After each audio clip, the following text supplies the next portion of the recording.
I didn't know if it was Good specific enough. to my area, but that was a learning experience that some animals have cyanide in their blood. Just Adapt. casually. Overcome. That's not even like a way to survive. It's just like fuck you, You eat Pretty me, you much. die. because it still dies. It still has to get eaten for that to happen. I mean, it protects future generations. I guess. Well, it makes it a little bit less likely for future generations to die, at least.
I've actually recently been playing Oblivion again, and one thing I think it always did a little bit better than Skyrim was how it made spells. Oh. Because in Skyrim you only ever get like what the game has made to give to you, but in Oblivion you can make your own and customize what they could do, like a lightning bolt that also destroys armor, or hitting them with a specific fatigue debilitating spell and just watch them run at you, try to attack you, then run out of stamina completely and just fall to the ground and be unable to get back up.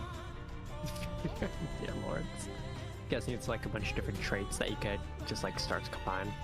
Yeah, like there could also be silly ones like casting a spell on them that made them unable to move because they're overburdened, and also put a light on them, so straight up just embarrassing your enemies essentially. Aww. That one, it just really made NPCs stand there and stare at you with the scowls on their faces. Just Aww. it was a sadistic wizard's best game for sure. Sounds like it. Oh, I'm hearing from most of you. Average. Yeah. Tucker. Yeah. Cool. We'll go ahead and cue the intro, and we'll be starting up right now. Don't go anywhere. Hi.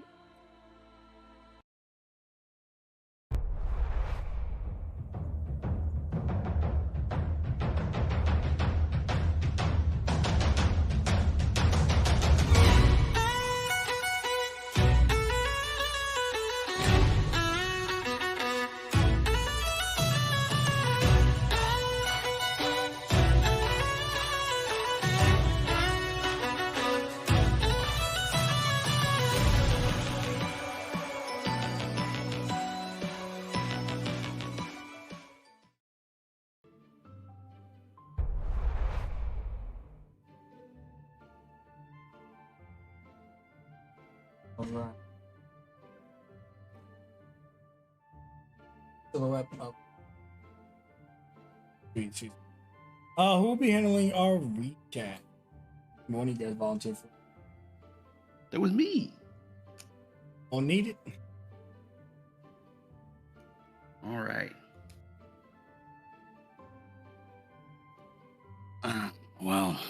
shit. I haven't done this in a while, guys. Wow.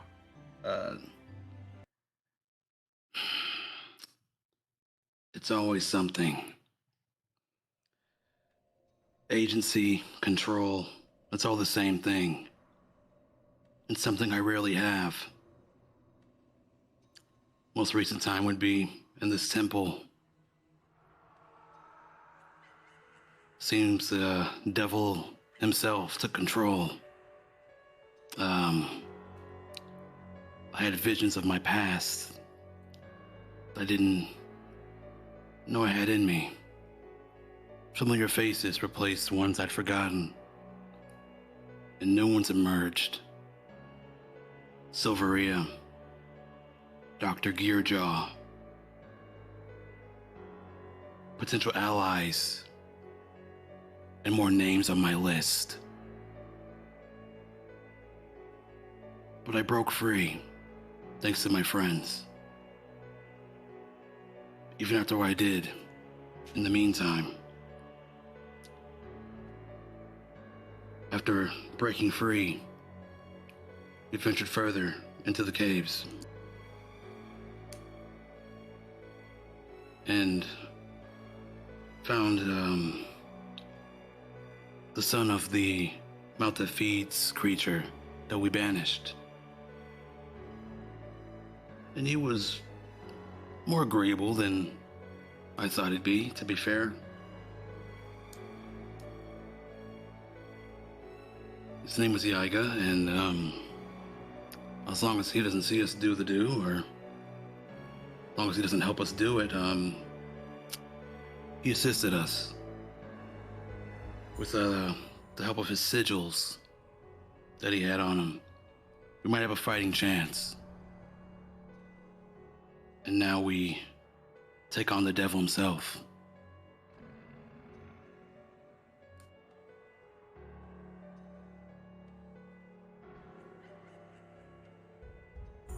Need to do. Give me that 1d2 plus 1.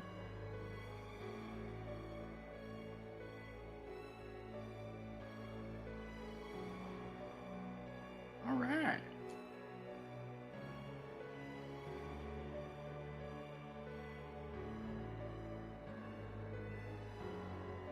Character perspective is always a good W. Get that extra the one there. Thank you all for joining me for another episode of Phantoms of the Past. Hope that you guys don't join that title after tonight's event. Whoa. Journey back. Bottom level. Asha Kali's temple. Devil himself has risen from the hole. In his immediate line of sight, Judith and Mistofar. The rest of you,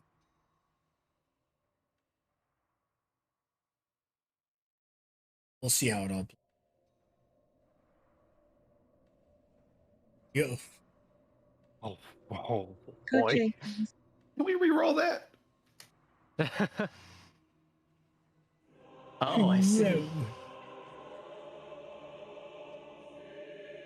Oh, Jenkins got it. Never mind. Good old Jenkins. Solo this thing. All right, bye, Jenkins. Try You're nighttime gonna mode. get smacked down. I'll try nighttime mode. Sure, it looks more dramatic in this dark plate. We do have two ties, by the way. Do what? We do have two ties in initiative. Oh, yes, Phoenix in the hand. Phoenix, what's your dex mod? 1. And then it's also me and one of the hands, it looks like. Let me see. What is your dex Five. mod? I don't remember. Let me see. It's like 3, I think. Yes. 3? Okay. You outpace your hand, but she did not outpace her hand, unfortunately. But no one outpaced the face. You see that the devil peers in the room, standing in this long hole, his arms riddled to the left and right of the battlefield. As he looks at the battlefield, you can hear a laugh in your minds. Something so grueling. Your skin begins to crawl. Your mind begins to break and falter. As he looks at you with his beady eyes staring over the hole. It's as though he's unraveling your universe. As though this is the last moment you'll ever be alive. After this, you'll just be a part of whatever this creature is. Don't worry. As he looks upon you, you're also reassured that the future he has for you will be better than the future you had without him. Now let's roll. Let fate decide to whom he shall.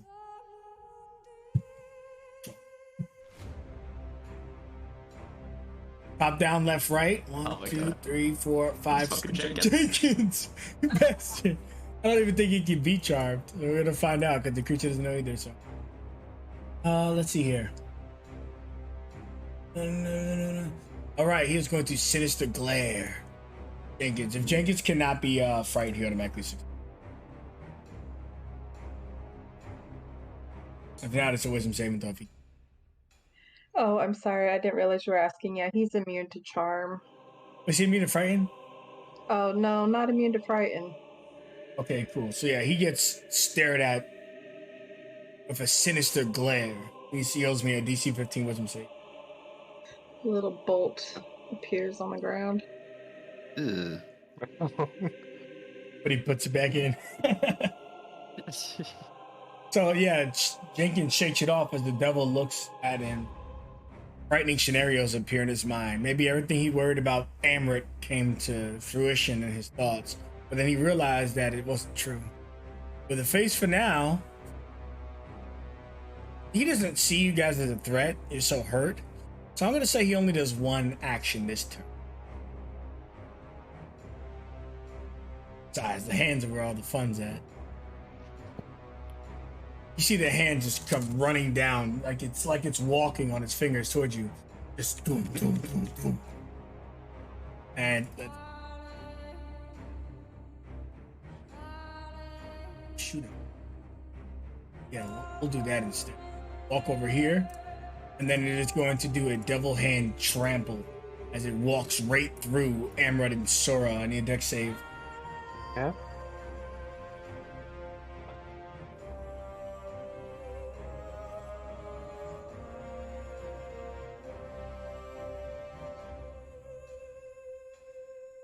Both of you get trampled for 9 bludgeoning. I will address that the 9 is red, but on the lower spectrum of how hard he trampled. Oof. Oh. Only got 3 9s in me. You only got 3. Jenkins looks to Phoenix. Get in there. I promise I'll build you better than ever. So he will go in to distract the thing and give the help action to whoever attacks it next. Phoenix is gonna back the hell up and shoot at this hand with a crossbow.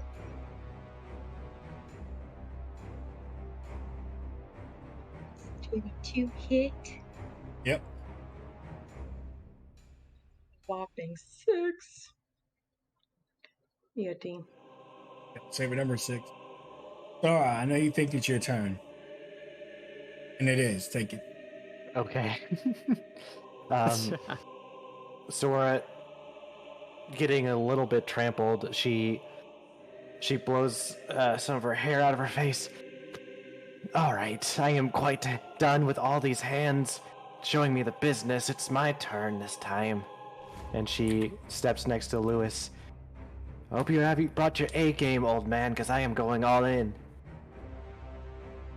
Let's hope Jenkins so. gives you advantage. Yep.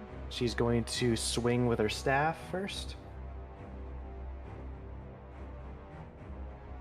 Oh yeah, that advantage was nice. For 9 bludgeoning. And then bonus action offhand with the centimeters, coming in with a kick. 17? Yep. For 8 piercing. As she drives one of those, like, centipede legs right along one of those joints to make it as uncomfortable as possible. And goes into a defensive stance next to Lewis. Judith is not here. Yeah. I nearly forgot. Take a picture. Yeah, I definitely think that she literally would take photo.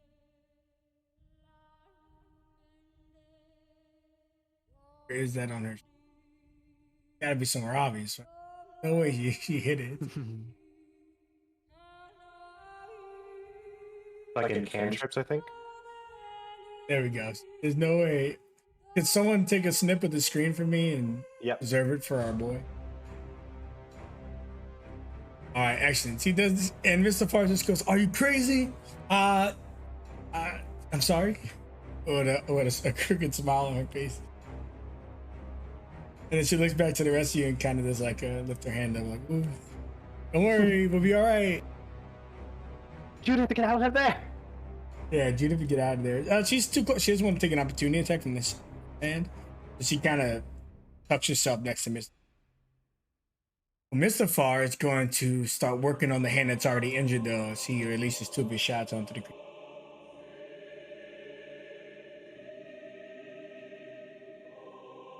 Both of those shots come in for a heavy amount of damage, but fortunately, the devil doesn't look like. The devil does the poisoning, he doesn't get poisoned.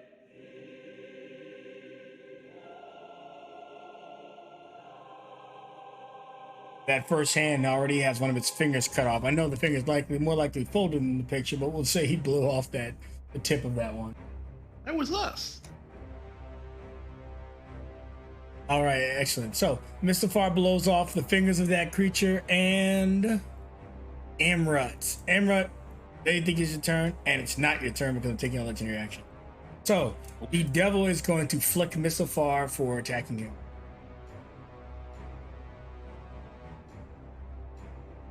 Oh, Jenkins will use his reaction to deflect the attack, give disadvantage.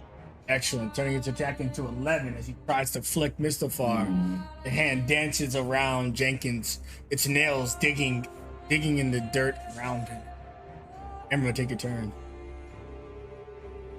All right. Strength in numbers. Hit them all at once. And he'll do Rhyme Spear on this same hand here.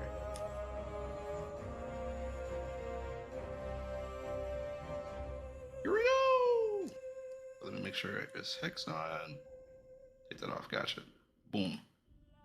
Ooh. So he runs up, slams into it.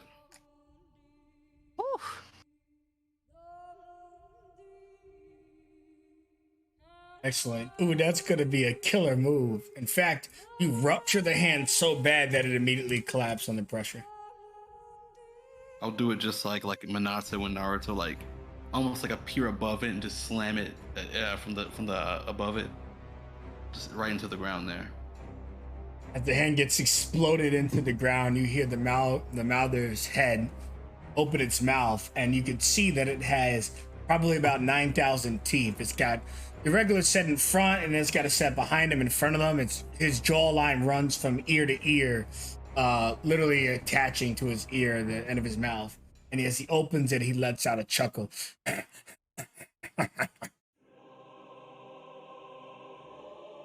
That doesn't bode well. Yeah, I'm guessing they didn't hurt that much. Well, maybe he's a lefty. Speaking of being a lefty, this monster is going to move down and trample to the right. Dex save on good old Judith. And Mr. Fall.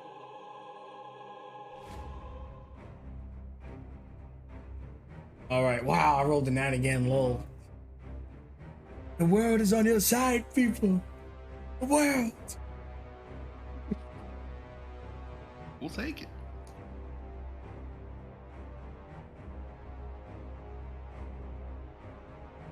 All right, cool. It looks like Mr. Farr and Judith avoided.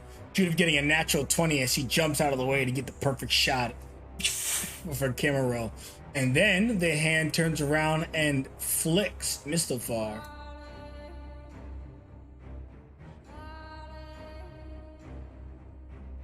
Mr. Farr does like a backflip, landing right in front of Judith, pulling out his gun, and thematically he just lets off a few rounds. And the hand uses its sharp nails on its finger to just kind of deflect the rounds. Lewis.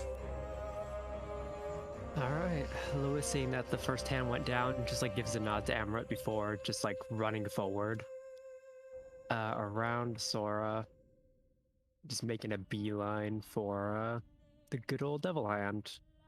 He takes out his sword and he almost like twists the handle of it as a small amount of steam comes out, and he just goes full focus as he goes for a swing. The first thing with his handmade masterwork longsword. Let's go. Bop. Hell yeah. There we go. I like that. Solid smack. As it just cuts against like the first segment of the middle finger and just like sprays across.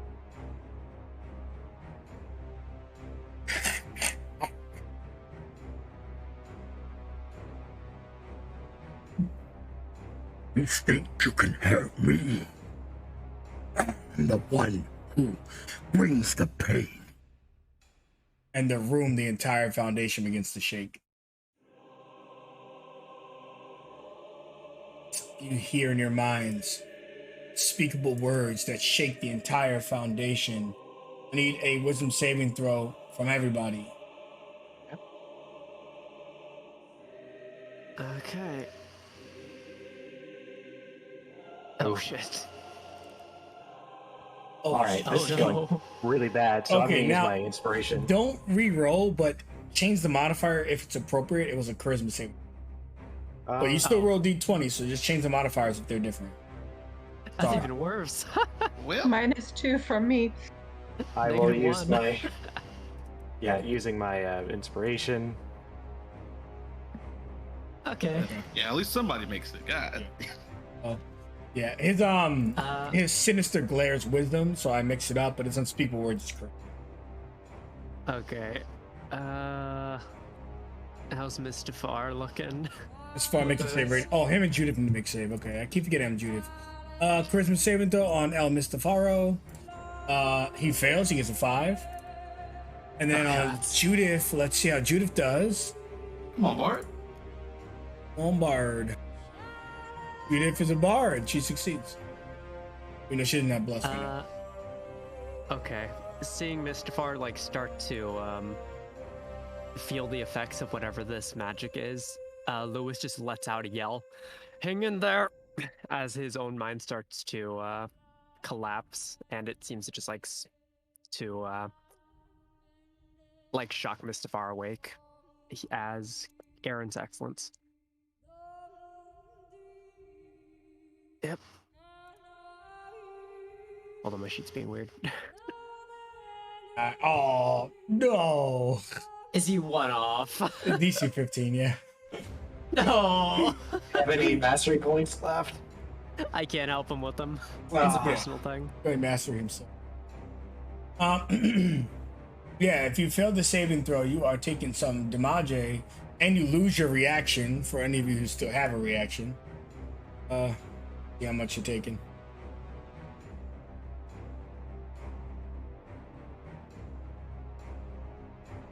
It's not a terrible amount of damage. It is 4 psychic damage. If you succeeded on the save, by the way, you take nothing and there's no consequence. But he says unspeakable words, so I won't speak them. But as you do feel that whatever he says in your mind, he like unwraps you like you're a freaking candy bar, exposing you to whatever insecurities you possibly have about yourself, as a devil would. But he continues to laugh. Resistance is futile. And you see the hand begin to regenerate. A stream of blood runs this way, under Phoenix's feet, over the seal on the floor, and into the hand, rejuvenating it all for most of its hit points. Well, I guess a more appropriate statement would be half. In any case, the hand is up. And do hand stuff. Ooh, he gets his trample back. We trample. Can he trample me if I'm on top of him? Yes, he has to pass over you to trample you. But you're on top of him? You're on top of him? Yeah. If you're on top, oh yeah, you smash him into the ground. I'll say no, but it will be an acrobatics to see if you fall off when he starts moving about. But in the meantime, he is going to trample. Let me see if it's a straight line or if it's just 20 feet. Spoiler alert.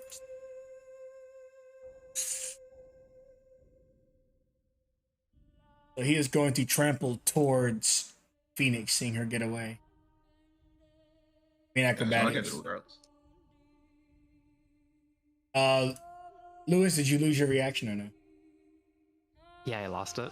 Okay, so you can't get attack. But Sora, you can get attack of opportunity. Okay. Launching a fist at it. It hits. All right. Dealing 8 piercing on the way out. Emmerich, you do not fall off its back, but you have a new issue to contend with. The fact that it's about you see it, its finger rise up, break itself, so it twists in reverse and goes to flick you. What the? That's morbid as hell, and I love it. Well, you guys might have explosive if you have those rune sigils, the rune bombs. But Emmerich, let's see if I get a flick off on you. He is praying for you, my man. 13. That is my AC. Uh-oh. He flicks you for 7 bludgeoning, but more importantly, you're a medium-sized creature. He could send you flying up to 15 feet.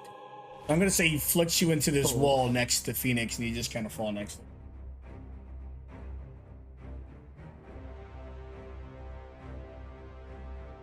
him. So as you fall next to it with its flick, you see that its fingers start dancing, and when it dances, you can see that it's actually using its nail to absorb the blood on the floor. While it's absorbing the blood on the floor, you see that the fingers are getting more vibrant in their color, more like a shiny red versus the dark red started out. Not necessarily illuminating yet, but it's getting brighter. Phoenix, there is no danger here. Why the fuck did this thing get back up?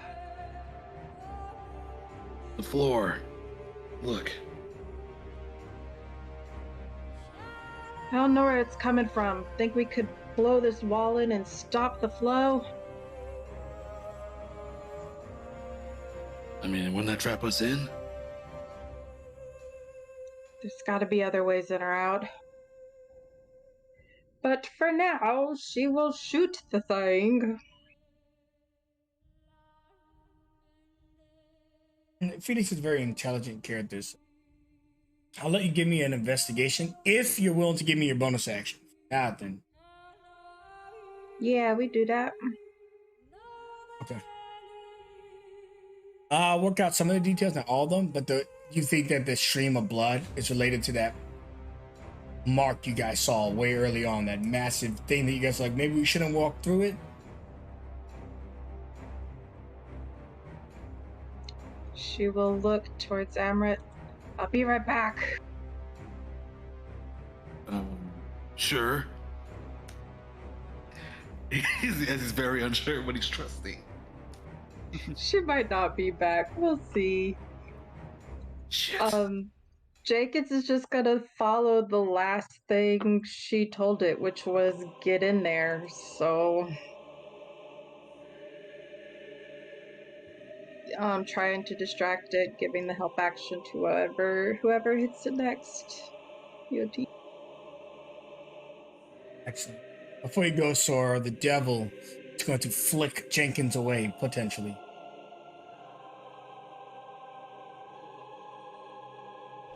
I think that Jenkins is safer for 10. I don't know how he does it, but he does it. Sora, you're up. Can I see potentially the ceiling of this cave above the devil's head? No, it's about a 20-foot rise. It'd be really difficult to see, but you can see enough. If I get close enough, could I discern more if there's maybe like stalactites or maybe a loose type of rock situation. If you get closer, yeah. Right now, if it being dark, it's tough to tell. Okay. I don't know if this thing has reach or not.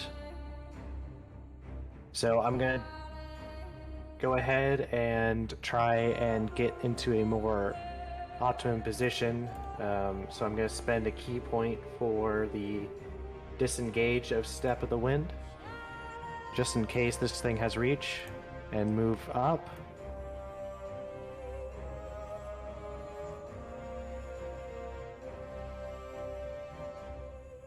Do I have a better idea of what the situation is in here from here? Your choice of perception or investigation. I'll do. It's still dark, but perception. reasonably you could see it. Oh yeah, there are some stalagmites. All right. Reaching into her pouch, Sora's gonna bring out that dwarven sigil and squeeze it in her hand, and electricity begins to thrum within it as she aims for the stalactites on the ceiling and throws the rune bomb up there for 3d8 lightning damage. All right, roll me the damage against the ceiling. It's more than 10. Well, I wanted 10 or more. That phrase. Anyways, you are going to. You see that the ceiling begins to just like crack and crumble, and you destroy the stalagmites that are up there, but the rubble still does fall down onto the creature, hitting you right on its head.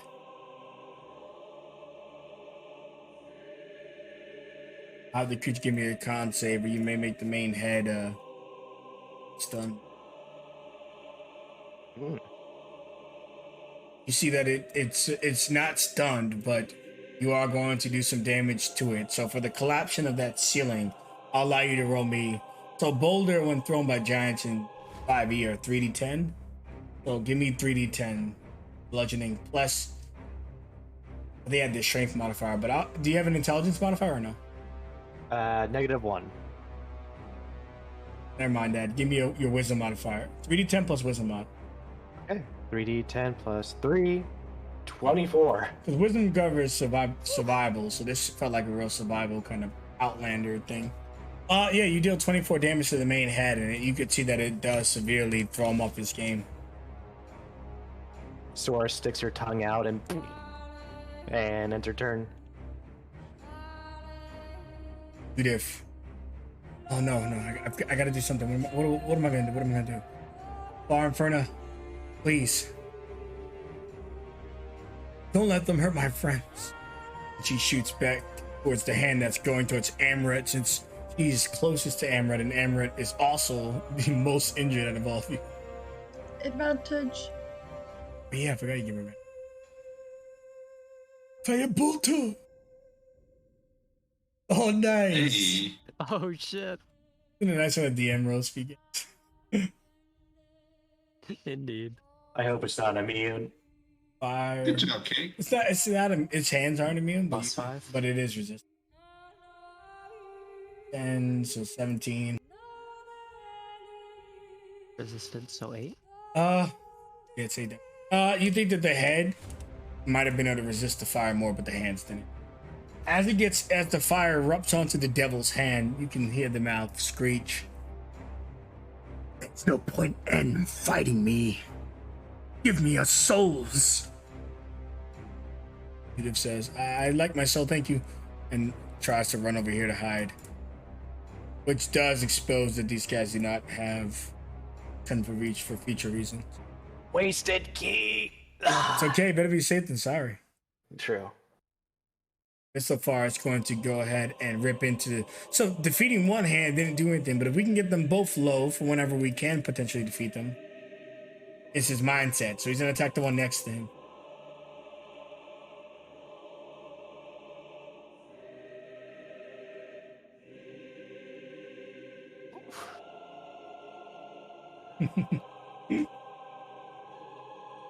He's just going crazy if it's going bop, bop, bop, bop, bop, bop, bop, on the fingers, and they're getting like holes in them. And as the holes are forming on the hands, you just see the skin is growing over the bullets, and then the bullets look like small knuckles in the hand. But it just keeps re-healing and reforming. Not necessarily immediately, but thematically, this process of undying return remains. Speaking of Amrit, however, before you go, the devil is going to flick either Mustafar or Lewis. Let's do a D2. Okay, cool. Top down left right, you know the drill.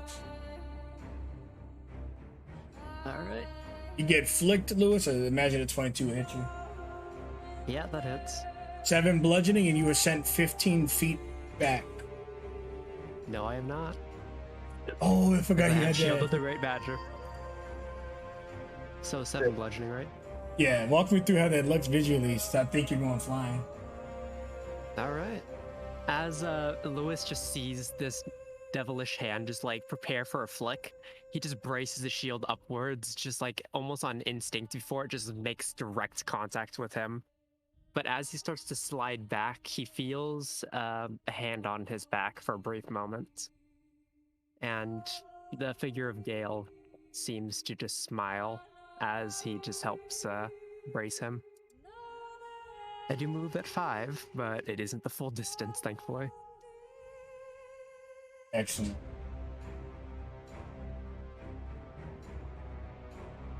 Now, with that said, Amrut,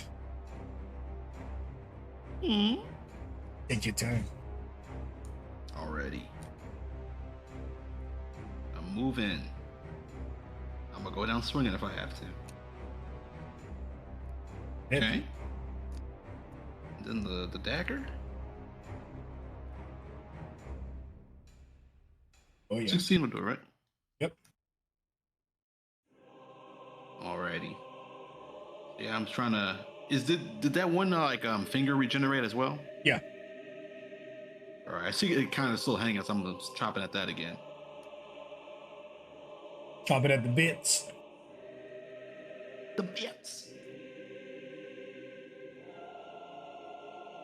Not re-get its thing back. The hand moves down 1. And it is going to flick Mustafar and Lewis. Back each. All right. It misses Mustafar and it misses Lewis with freaking natural 1 on Mustafar and a 9 against Lewis. Well done. Hell yeah. I'm just imagining like a combo sequence where Mustafar just like lifts up his gun to try to redirect the hand as that kind of like puts it off balance. Lewis lifts up his shield and just shoves the other finger over his side so the devil's hand kind of like spins. Yeah, while you're dancing around his fingers, getting into your groove, you find an opportunity to act. What are you gonna do? Okay.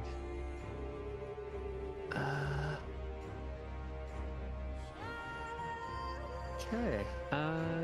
Going to just go for the slash as the devil's hand is just like spinning. He just like lifts up his sword within the trajectory, just like almost like a whatchamacall, like a knife just being placed like right up to a potato that's just spinning. E.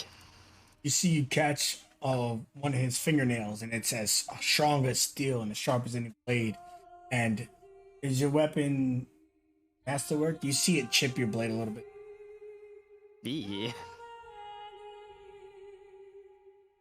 Well, that's not good.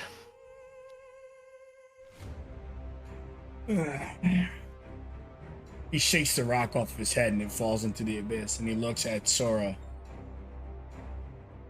He gives him a sinister glare. Sora, give me a wisdom saving. Okay.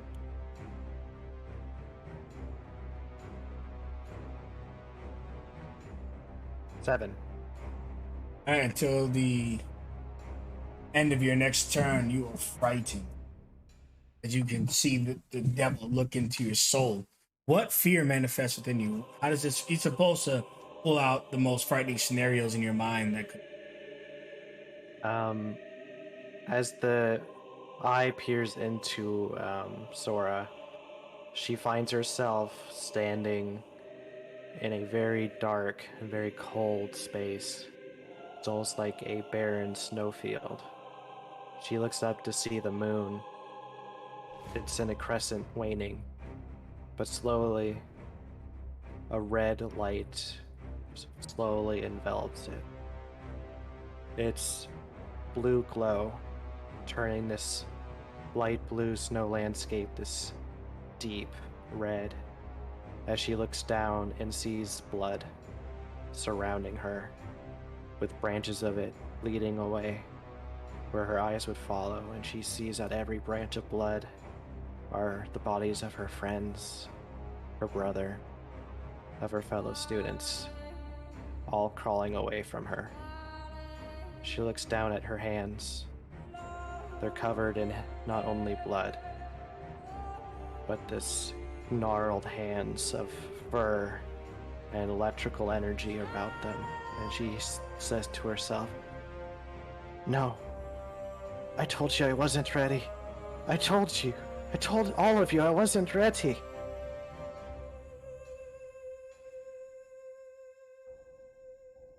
Devil. And as he successfully frightens you, you empower him. Feeding on your fear, creature is able to flick once with both his hands.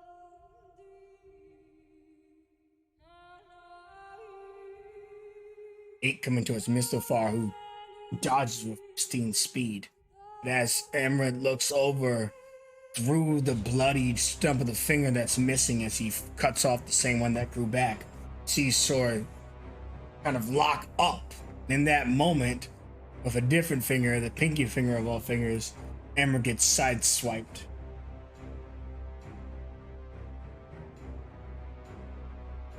Emerald, you take 4 bludgeoning. That is literal minimum damage. You, sir, are lucky. I heard that one, the damage. But you're also tossed down this hallway 15 feet and lose your reaction.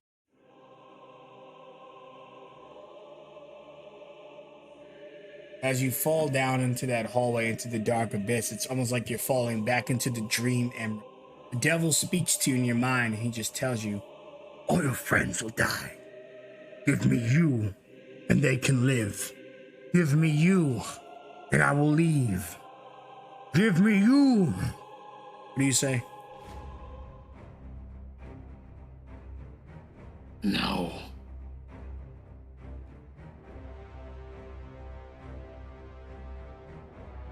You We'll know, kill you together. it echoes throughout the caverns. You all hear a loud screech, even though you responded in this moment. Maybe you responded out loud, I don't know, but it screeches the entire cavern. You start shaking. The devil, Very well. I gave you a choice. then you just hear, the hand charges Emerald. It puts up one of its sharpened nails to impale his heart. You will die.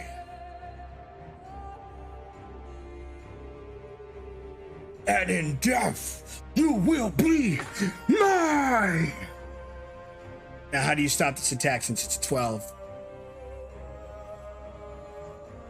I got a finger for you right here, buddy. And then he'll duck right through where the finger used to be, as it kind of swipes over him. Excellent. Phoenix. Phoenix will move into the room a little bit more so she can get a really good look at this thing on the ground. Think. Gotta solve this. What does she notice or see? You notice that there are 4 hand sigils on here and a cross-like symbol or plus sign in the center of it. You can see that one of the hand symbols is illuminated, and you know that you slayed the creature once and that there will be more. You're either going to have to slay a lot of hands or somehow get rid of this sigil. Your mindset tells you that the center of all things, typically at the center of all things. Your eye would focus there first and foremost. Now, what you're going to do, I don't know, this isn't something your character would recall since it's unique to the devil. Really wish I had one of them blowy things. Well, who has the leftover bag of them? 'Cause there's 2 in a bag. Who handed them out? I know I divided them based on number, but I don't think it was me who took them. I only took one. Was it Judas? Yeah, I think it was Judith. Judith has the other two. Yeah, she took them from Yaga initially, and then we above game we or in character Sora divided them. But Judith would have the other two.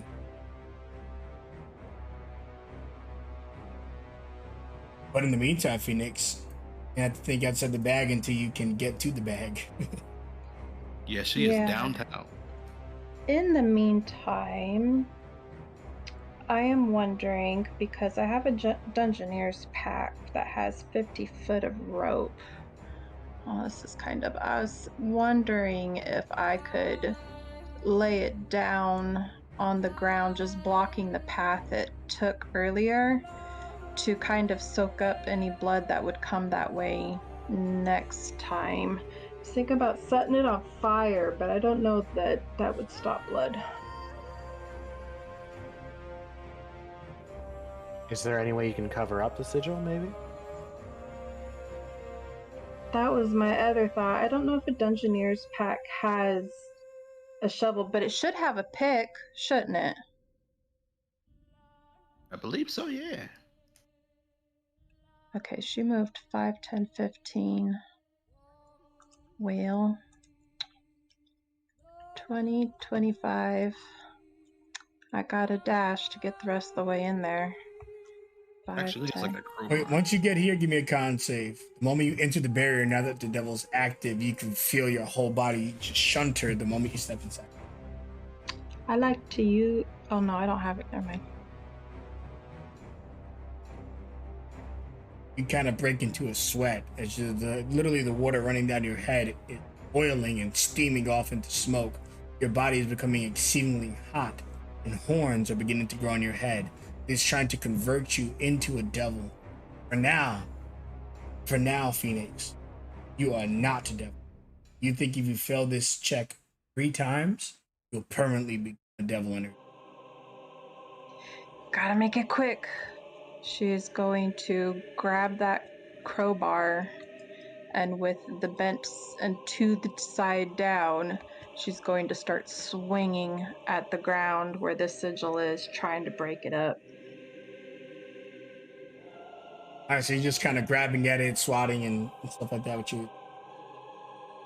Yeah, using it kind of like a pick to break up the ground where the sigil is to see if she notices any changes in it or anything. Give me a survival check. You see like the best points to kind of pick at the ground. It's still hard stone and dirt. You think it might work, but you don't know if you have the time for it to work. It would take you several rounds at this pace. Sorry, recounting my movement.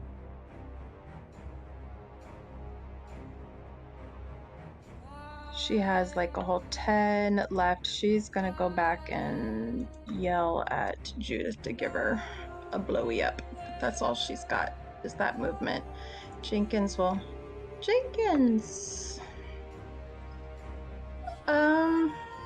Heck, let's go ahead and try to attack this thing. He ain't do much, but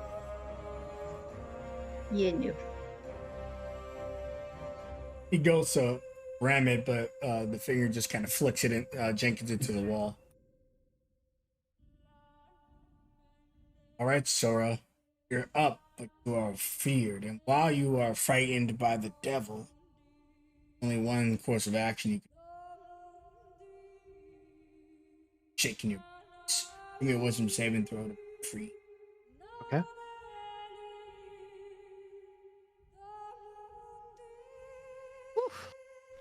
Against all odds, despite the fact that while ensnared by his fear, his DC dramatically increases. You are able to shake it off just in time to act. See, the devil's attention, much like Sauron's eye in Lord of the Ring, is so focused on the back of the room. You don't know what's going on there specifically, nor does Phoenix realize she's getting eyed right now. The devil is focused entirely on her being too close to his symbol. Your turn. Oh, dare you. I am the master of my own fate, not you. And she takes this opportunity while he's too focused on her running right up to the closest point she can see at that eye, getting up on her staff and launching a centipede-covered fist at the eyeball if she can. Gaining advantage with the staff. Yeah, it punches him right in the eye. Just like gives him a jab in the eye. Pay attention! When you punch him, you whispers pop into your head again. He's invading you. You can see him. He shrinks down to the same height as you, and in your mind, you see him walking to you. This red demon, naked from head to toe. Though he doesn't have any organs like the rest of us do. He just kind of seems bland, like a Titan, Attack on Titan, even though he's naked. But when he travels towards you with his sharp claws, he puts one of his blades to your chin and he tells you, Your last chance. Flee, child. Do yourself a favor. Live. It is not me who will lose today. I wonder, Mother, do you even remember your old name?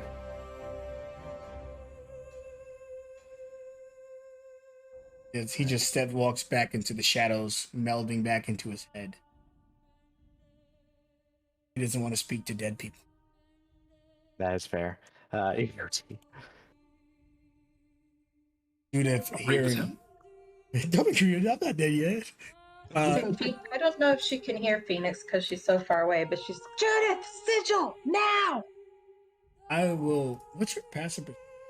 Well, you know what? We can do the down the line thing. So Judith, Phoenix, you yell it. Judith doesn't hear it, but Amrut, since she's around the corner and closer to you, does.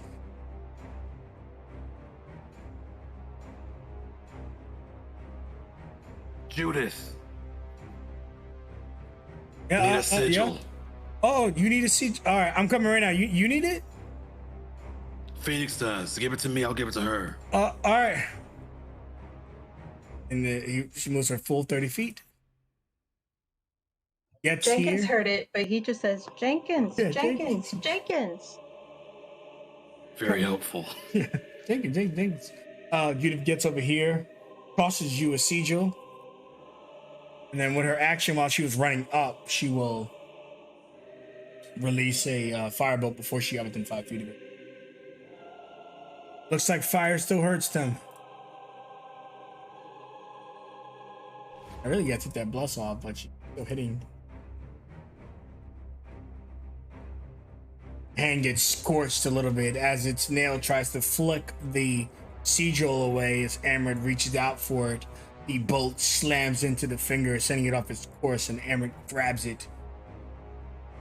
And at the same time, Mustafar duck rolls in front of this creature to make an opening, processing the trail of events between you all, shooting down lane towards the hand on Amrit so that Amrit could safely get away. Even if it's gonna get back up, let's put the motherfucker down. And the first attack does exactly that. He looks to you, Mustafar looks to you, Amrit, and goes, "Go!" So he spins around to fight the other hand. And he'll run on down to Phoenix. If she sees you, she's thinking the sigil seems to take on a chaotic power based on the rune warrior who used it, and given she's shadow rune, she's not so sure this is going to work in her favor. So she points to the cross in the center and says, "Throw it there." Alrighty. I'll do that. Throwing it directly at the cross. Yep. Just chuck it. You crush it in your hands and it explodes.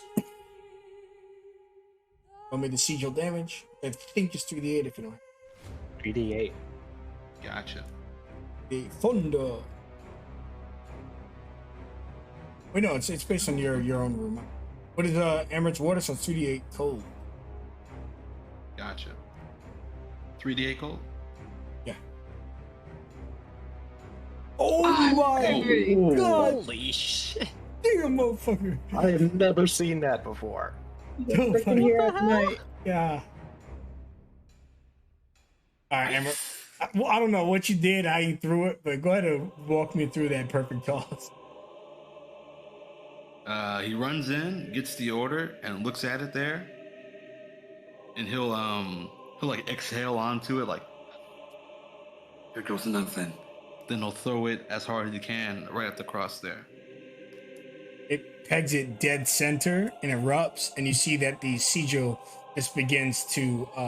You hear a screech in the far end of the room.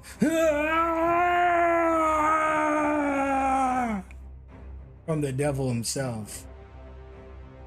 Whatever you did, you hear Mr. yell, "Keep doing it!"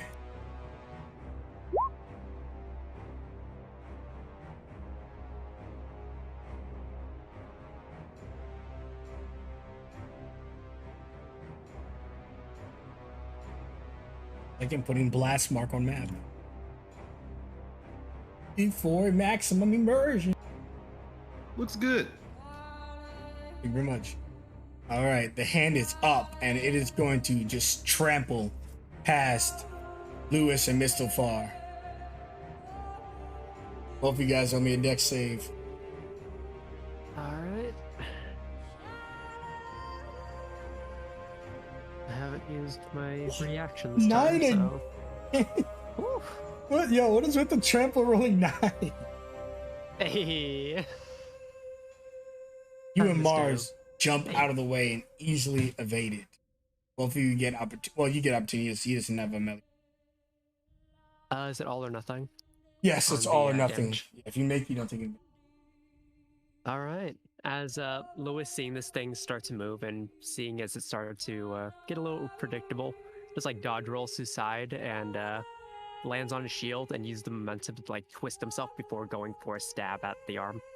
Excellent. And when you slice into the back of it, you can see that it just kind of falls and stumbles into the wall, crashing. Goosh! The foundation nearest to you kind of shakes. But it gets up immediately and is charging back there to get Amrut and Phoenix, who are disrupting his devil's circle. And the hand will dash.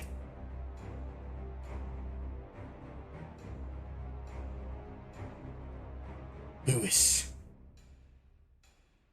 God damn it, that thing's slippery. Lewis, I didn't call you to take your turn. I called you to give me I a see. wisdom saving throw. Oh, fuck. And if you succeed, you may take it. If you fail, you're mine. Just the devil. Let's see. Oh, shit. He jumps into your mind, similar to how he did with Amrut in the past. Lewis, it's backstory time. Your home. What does Lewis' home look like? It's a really Oh, beautiful. In fact, it's a very peaceful. What's going on in that home of yours? Let's see. Trying to figure out which one you'd probably consider the most home. Okay. Lewis kind of just hanging out at the dining table, just eating something simple.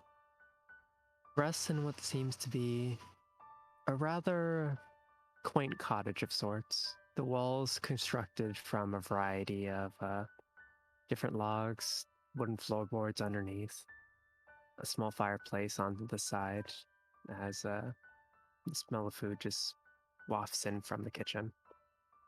Something that he just barely managed to whip up himself, even though he wasn't exactly the greatest at it. Just waiting for his team to get back from a mission.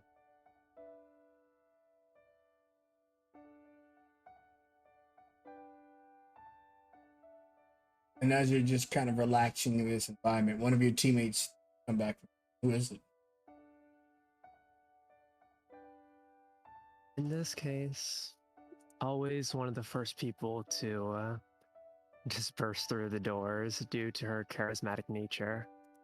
What seems to be a fox fauna, around 7 tails just hanging off of from her lower back, her white fur, very well kempt, and dressed in what seems to be more clerical type clothing. It's well, not clerical, more light clothing like a sorcerer, and it looks extremely gaudy for what it is. but she usually has the best intentions as she just like bursts through the doors and with like a very excited smile just says to her, "Finally back."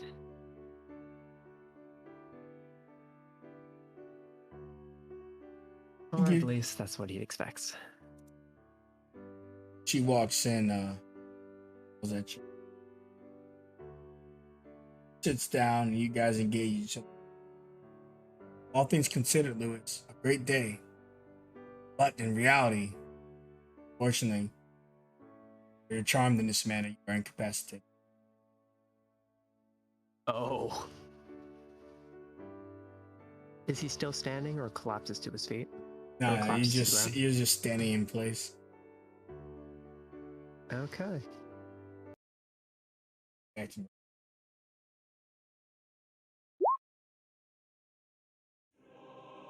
Rest of you, with the exception of Lewis, or I suppose the rest of you implies that it's time for those charisma saving throws as he says unspeakable words. The entire battlefield. Quick question. I just realized I have advantage on charisma saving throws against magic. Does that count here? It does. Does that include Lewis for the save while he's under the charm? No, Got it. it does include everybody else. I need to make them.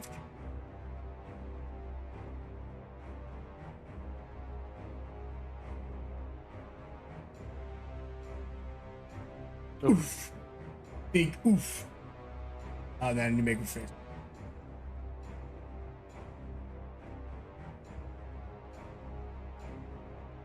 Big oof. We all sucked on this round.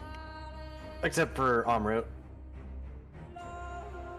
All of you take 4 psychic damage. And how many of you failed? Is it literally everybody? I think just Amrut. Average, if you're talking, we can't hear you. Oh, sorry. Yeah, I got a 20. Which is great because I had a 3. So only five of you failed. 5 of you failed because not Phoenix, Judith missed. Okay, this is super relevant. Because the rest of that damage that you all took in total was 20 points of damage. 5 of you. The 20 damage swells up in the room in a spear, and you see the devil laugh. Armageddon.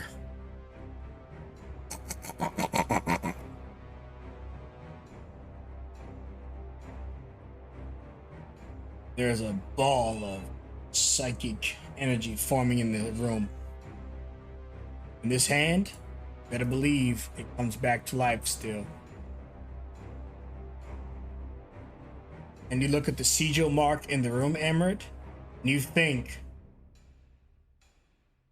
you pull another stunt like you did before, and it don't even have to be as impressive. You can destroy the rest of this symbol.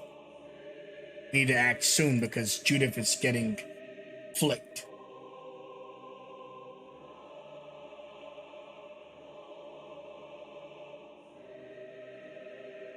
And Jenkins is getting flicked as well.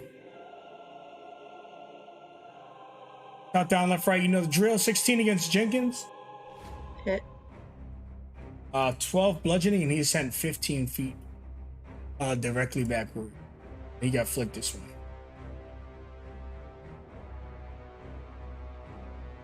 Do you have sight on Jenkins, or I need to issue you sight? I believe I have sight on him.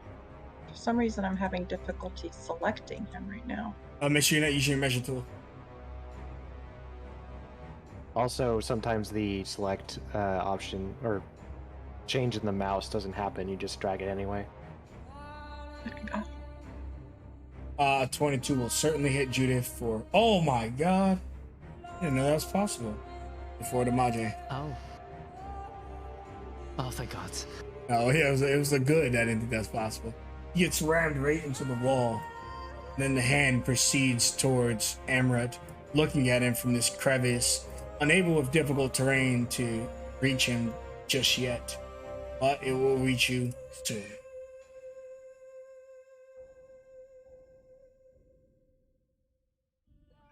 Do it again! Do it again! She is going to skirt the outside of this thing.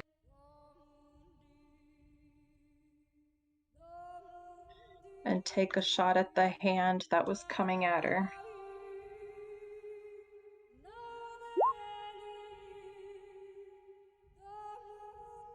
All right, so you just kind of do like a cool little barrel roll and shooting a bullet towards him or a crossbow, and it hits him. Unfortunately, a crossbow isn't the best thing for trying to hit a spot on the ground. Jenkins is on the edge of this thing. Is he affected that he can't move or anything? The thing's forming in the ceiling. Okay. I'll put a flash in there. Never put symbols on animated apps. There we go, it works. She yells out, Jenkins! So he will go to his mama. Thank goodness he has good movement. He has 40 feet, so he gets up real close to this hand and tries to punch one of the knuckles out. He misses. Got like rollerblades or wheels or some shit. Or you can see the energy ball forming, and as he looks at you, he goes, "A gift for Lewis." Sora, hearing that, would narrow her eyes, and as she grips her staff, pushing her foot against it as it begins to bow out towards him. Well then, I should give you a gift in kind. And she will swing out with her staff at advantage.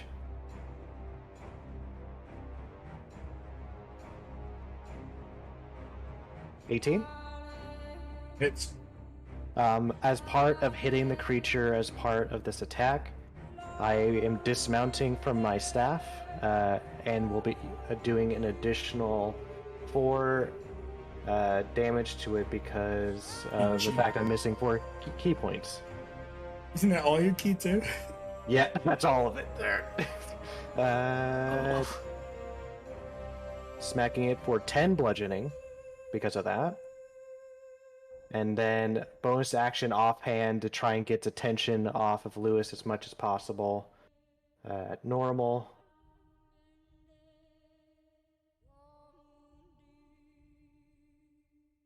(13) Does not hit him. Just smacking off his cheek. She is looking winded. Nothing left, but she will not let this thing take someone if she can help it. Just trying to get within its vision as much as possible to stop it from getting a good look at Lewis. Edith is up and she's afraid, but she's also very, very, very brave. She knows that even though this would be an epic picture of the hand encroaching on Amaret inside the wall, right now you need her. You need Far Inferno.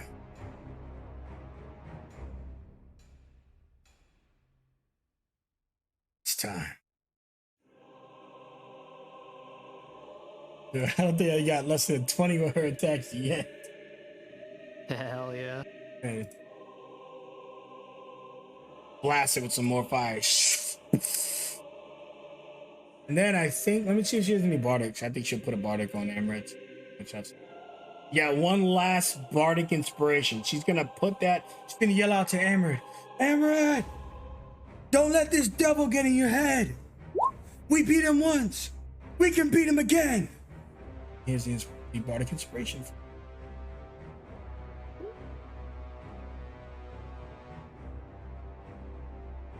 Reminder of 6. Gotcha. Does she also have a sigil to throw me as well? Oh, yeah, she does have a sigil. I will say that she throws it. Since she's got more movement, she moves here. But she's throwing past the devil's hand entirely. Gonna need a sleight of hand. If you miss it, it's gonna fall to the ground. And Oh, okay. you might want to use inspiration on this, bro. Yeah, do we have any? He recapped.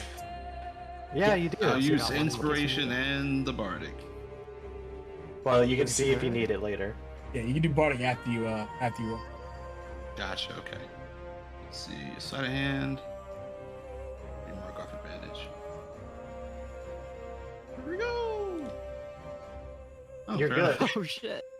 Dude, first you get all 8s, now you get a crit. I'm well looked after. Roll 20 loves you. Emerald is a gangster. I know your turn's coming up, but fuck it, just throw that shit right now, man. Oh shit. Yeah, he'll like instead of actually like grabbing it, then he'll do like a soccer kick, like you jump back and like kick it, and like kick it into the pit there.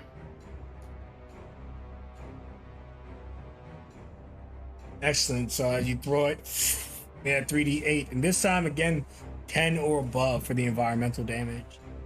All right. That's what I like to hear. The scar expands. Phoenix, you just see you're right next to the explosion radius. You and Amber just see this massive explosion take over the sigils. And as all the hands get muddied, the creature in the far end of the room screeches.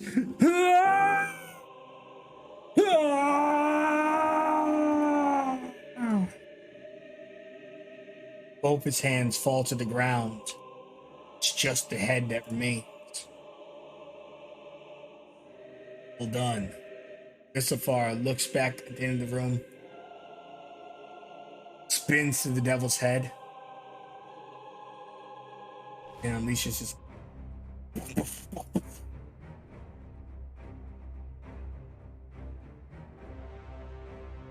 The first one hits, the second one misses.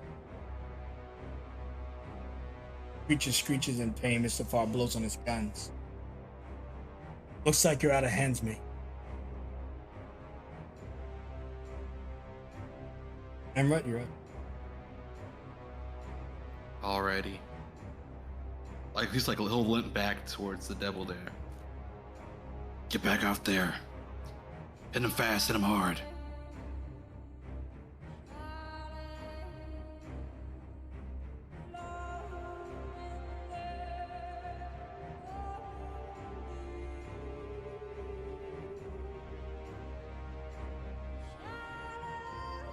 You see the blood trickling towards the hand slowly, Phoenix. It's someone severely injured on the ground is crawling, but they're riddled with wounds and unable to advance. As the blood leaves the symbol, stops just short of the hand, drying up. Its hand does not have a place in this world any longer. Yes. Luis, Lou my is friend, still or- under the effect of this charm. Alright. As he's talking with the fox sorcerer that he knows all too well, the one named Nina, two other individuals come through the door. One dressed in more roguish type clothing, black in attire, and slightly like short but spiked up hair. And the other, an actual a clerical human in white cleric's clothes, a staff by her side. She seems to just like smile very softly, not really talking much, as Serial just like jumps at him and just like gives him a quick noogie. That's just like their usual welcoming. And for the first time in a while, Lewis feels happy. Someone taps After all. someone taps you on your shoulder while you He looks over his shoulder, smile still across his face. see a golden-haired lady. Relatively tall. No, never mind. It's because you're sitting down. Not that slim and well, it's very baggy clothing. So she tells you, "Wake up, my daughter will die." What do you... Wake up. You're entitled to a save. Your turn. If you fail, end your turn. Got it. Type of save again? Why? Listen, Got it.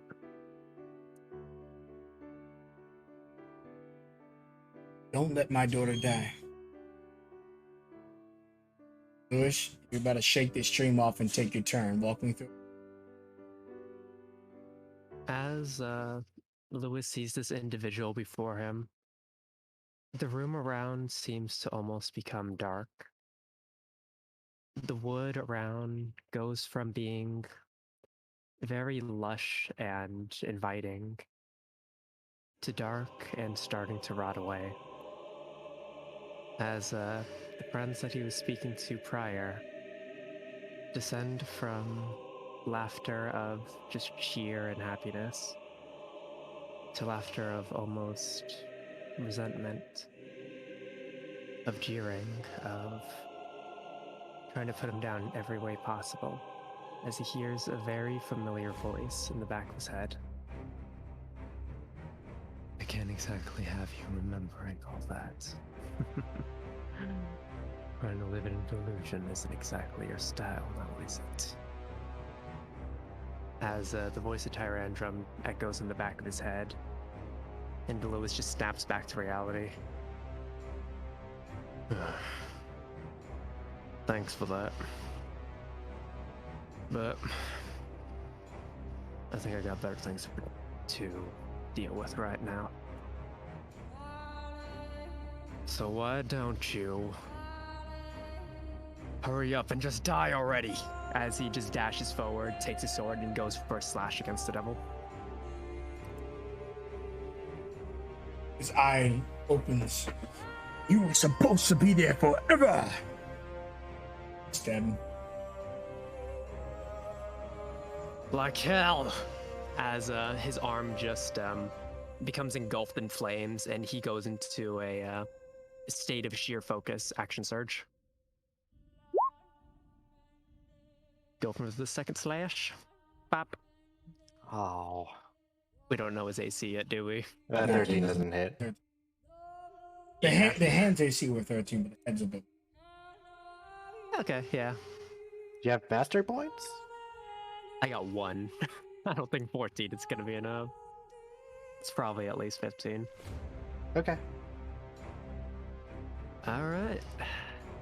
With that, having snapped back to reality, EOT. Oops, it goes up to the devil. Yeah. The devil looks in the field. I'm impressed. But this fight, it's over. You see him lift up the pool of power in the middle of the room, but not before he sends throughout the entire battlefield another one of his destructive cries, unsettling and unspeakable horror. The entire battlefield yet again. Charisma saving throw. Okay. Ugh. Oh boy, guys. Each of your I'm gonna pop my failures spell for this. gonna feed the spear. One more time. I'll use Bardic if I need At to 13. here. Oh, The DC is 15. I There you go. You don't need it. Is that every? Oh.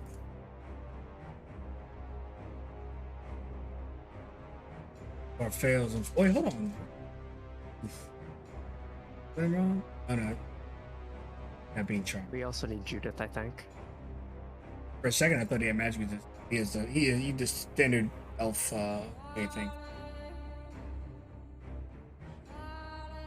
Ooh. Damage is all or nothing, so Amrad and Judith, you're not being harmed by it. Phoenix either, right? With a 19? Oh, nice, Phoenix. The rest of you are taking 7 damage and psychic damage. Oh, Jenkins falls. Bolts in his brain. Barely standing. Me too. Got bad news for you guys. For everyone that failed, this spear gets fed. How many people failed? 3? Actually. Hold up. Sora failed, right? Or did fail. I'm probably gonna lose my reaction anyways, So Lewis, before the effect officially goes off, and seeing Sora start to waver, just like lightly shoves his elbow into her side and just gives like a slight smirk toward her. Going for Aaron's excellence, since I'm gonna lose it anyways. Better have a chance. Does anyone have any inspo for me? I do. You don't have to give it, sorry. Just if you're willing to offer it, I'd take it. How much? I'll give you No, these. fuck what you. Here you go. Okay. Here we go. Ah, Oh, it was worth a shot.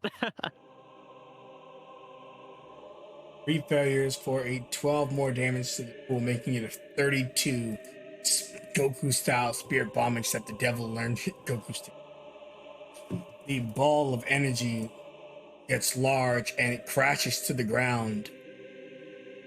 As it crashes into the floor, Emerald, a gust of wind repels you. Give me a strength saving throw. It slams into the ground. Seismic wind. You hold your ground, only getting blown 10 feet back instead of all the way into the wall and suffering damage. Sliding right next to Judith as she kind of catches you from behind. I got you, Emerald. But that was just the beginning of what this ball's going to do. That was it getting into position to move. It sends it to the ground. It rolls upwards, destroying the floor towards the devil's mouth as he opens it. And as it rolls through Mr. Sora, and Lewis, I need a dexterity saving throw. If you get hit by this ball, you take the cumulative damage. 32 damage, 32 psychic, which could outright kill you. Let's see. Oh.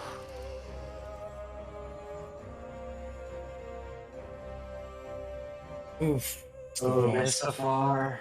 It's hit right in the back. Oh, the foot. So he turns around. So cyclopic wind blows him. He lifts up his hands. By the time he lowers them, he's got dust and stuff in his eye. The ball rams into him, sending him flying in the sky about 15 feet in a random direction. He falls to 0 hit. You just hear his body thud onto the ground. His guns flying all over the place. His bones crack. And as you guys process what's happening, you also get hit for the explosive ball. For half as much damage. It's far too big to completely avoid, just partially. Yeah, I am still down. 16 Same. ruptures into Lewis and Sora, and the creature opens its mouth and eats the psionic energy.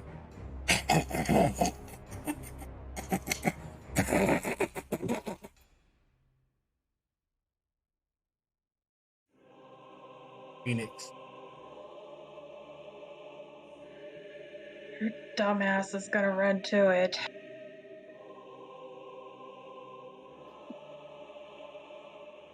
Dash. That's all she can do. Phoenix, join me and you may live. Fuck you. Well, shit. Alright. We do. Only got 1 more ounce of arcane energy in me. Now I can't get them both up. I can get one of them. Alright. I don't know. I can't choose. I can't decide who lives and who dies. She closes her eyes and says a healing word.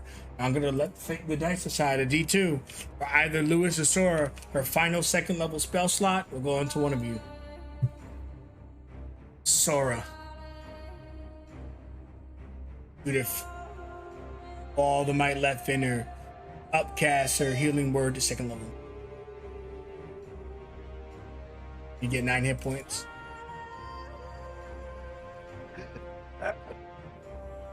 Lewis, don't fall on me yet.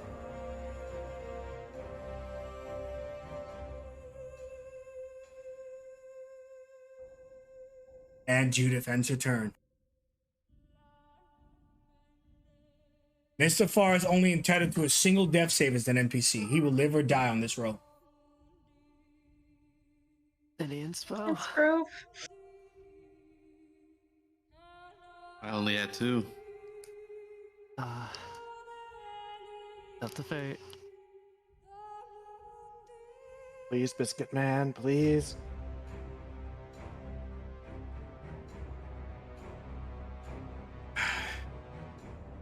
I like this NPC, but there's no plot on him. Let's go. No. Oof. Oh. Just like the devil to take life by one away. Run away. And Judith looks at the corner of her eyes and sees Mr. Farr on the floor. And he's just laying there.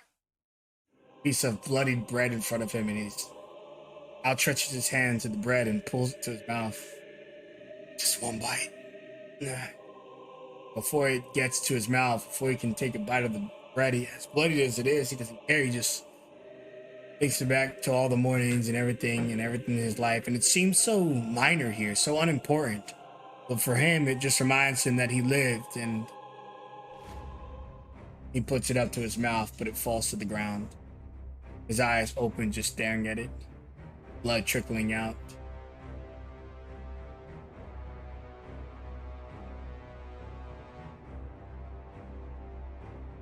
Emra. All right. You'll go forward.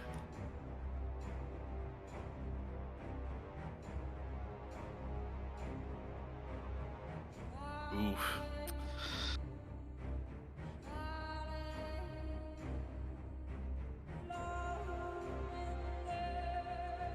What do I do?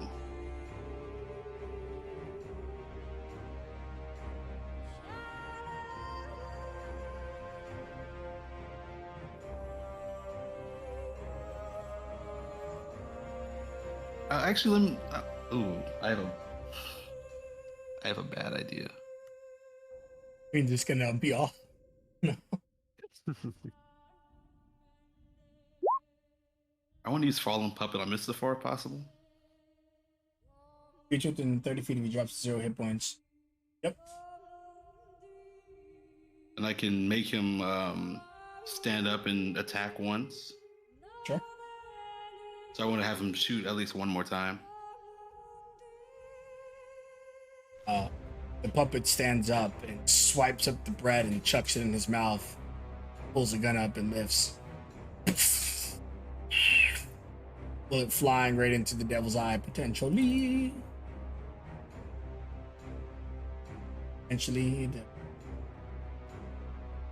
Boom! Hit the devil in his eye as his head wheels back. Ah! You'll die with pride. Now rest. Then he'll just, with exhaustion, he'll just lower his hand, and Mr. Farr will collapse back onto the ground.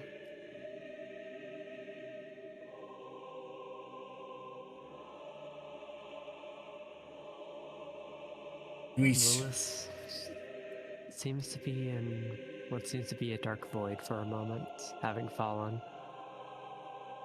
All of those old allies and the cottage fade away, and all that's left is a black void.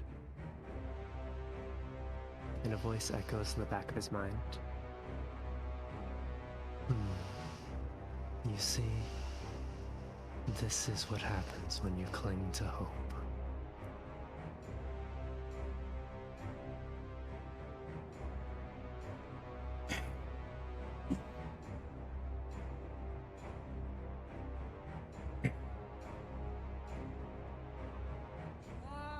Warned you all that you would die.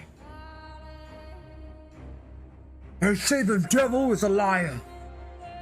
Today I am a truth speaker. Join your family in everlasting life. We know what the devil does. Words that should never be spoken. Riddle your minds. Everyone on the battlefield owes me a charisma saving throw.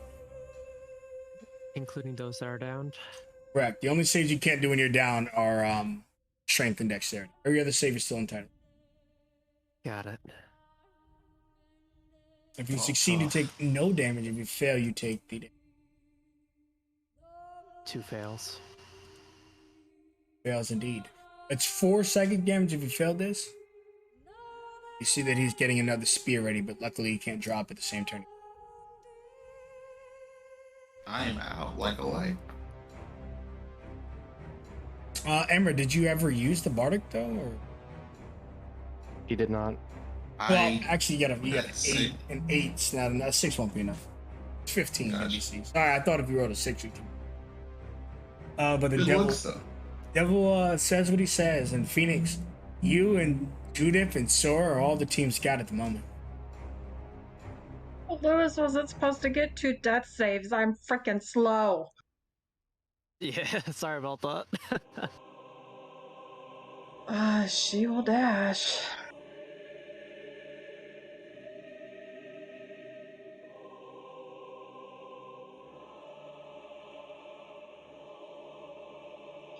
Dodging and weaving as she runs. Sora, stand over Lewis, and you can tell Mr. Far's days are out. Lewis looks like he's on the verge of destruction. But what can you do? Saving his life means you forfeit your own as the devil watches you stand to your feet. Sora, gasping and standing to her feet with blood trickling down the side of her mouth. She looks down at the crystal at her chest, the faint memory of the moon in her eyes. But that fear of being unready grips her heart, but she clenches her teeth. Sora Aku is not ready. But Sora of the Turtle Islands will not let you take her friends without leaving a lasting mark. And she will first make an attack with her staff.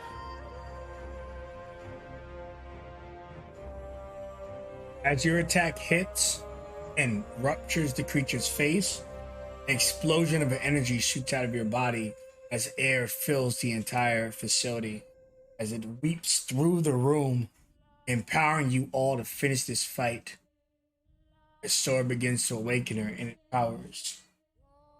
Her family rune, while it doesn't come to full fruition yet, speaks to everyone in here. Wind speaks to you. Mother Nature speaks through you. You are not alone. The world watches, and you will not die here. Words so soothing to your minds, but more important than the relief they give to you is the power that Mother Nature possesses. That same power that now runs through your veins. Or you end your turn, Sora. I would like for all of us to take a 10-minute break. For all of us to level up to 5. Oh shit. Whatever Yay, you 2 attacks! whatever you get on your Hell yeah. your hit die, you'll recover immediately in hit points. See you guys in 10 minutes. Oh.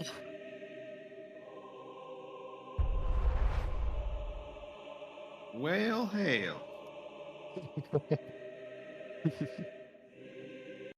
Mr. Far. Damn Don't it. worry, he's leveling up. It's all right, guys. Oh boy. Gosh dang it, average. God, we're gonna come back looking like war survivors. Oh yeah. I'll be right back.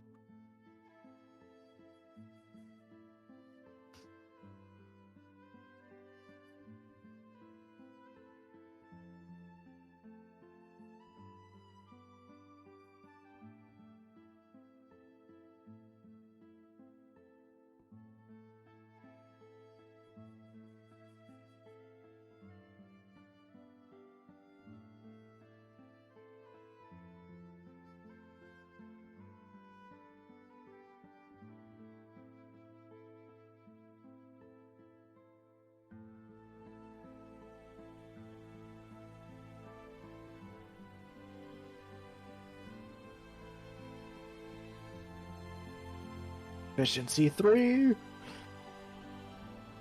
Woo! That means I think some of us get an increase to our rune abilities.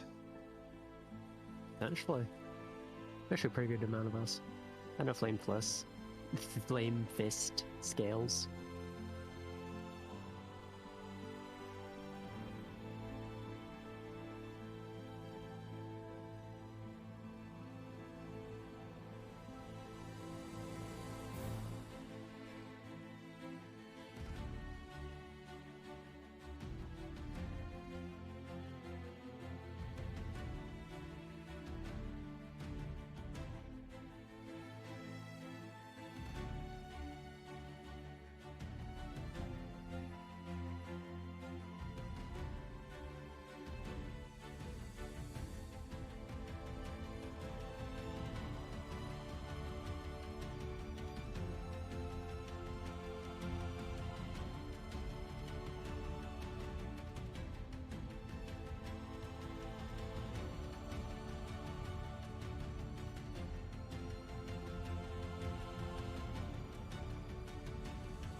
All right, we got about 2 minutes, but I'm here if there's any questions or concerns about the level up or anything else.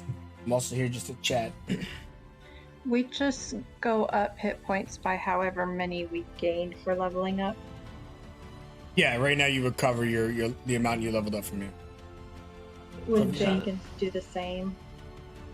Does he gets the number of hit dice you can do your level? Yeah. Then yes.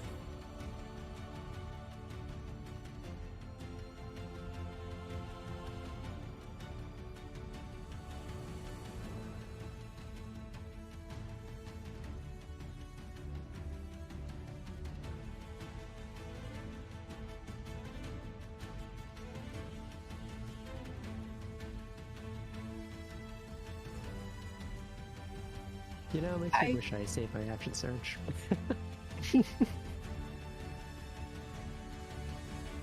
Oh, well. Well, you're up and you get a turn. Think of it this Now I way always instead. have. The glass half full. Every turn's an action surge for you in this fight. Exactly. Yeah, you've doubled the amount of attacks you can do with your action surge now. Wahaha. We gotta like pour out some biscuit batter for our homie. Indeed. Or average, when you get back, don't forget to level up or your token in that update. I'm going. Like the He's a, wind. he's a blood hunter. He has so much shit to cover. Gotta get the copy imposters going. Let's see here. Yeah, I was supposed to get 2 second level spells, but I can't make that decision in this pressure. With this pressure. Okay, you can just upcast your current ones, I suppose. In any case, you have proper time. Hopefully, survive this fight. Well, she gets 2 intuitively because of her subclass, so I'll go with those for now. Heard. Is everybody ready? Go ahead and do a roll call. I just heard from Sakura. And hear from the rest of you. Vizian. Hi. Average. Wow. Party. I'm here. Lego. Quick question. So if you had missing hit dice, do you just increase that by 1? Yes. Got it. With that said, the fight rages on. Move us back. I never moved you off. Cool. Stream back to the. So you feel this new surge of power, this female voice that was in your mind, or at least a soft voice, help you grow in strength and expand from you to the others a new level of strength. What are you gonna do? As this level of strength envelops Sora, there's almost this strobing effect with her hair as it goes from its normal blonde color to a golden light that pulses with energy. As her staff that landed against the creature, he feels this thrumming of ki as Sora looks at the devil with a fearsome look. It's time I show you the monkey fist. Does a 17 from the previous attack hit? He does. Alright. And Sora slams the front of the staff into this creature's nose, dealing 6 bludgeoning from the attack. And with her quickened movement now, she spins around in a maul from Star Wars style of sending the point of the other staff end into its eye.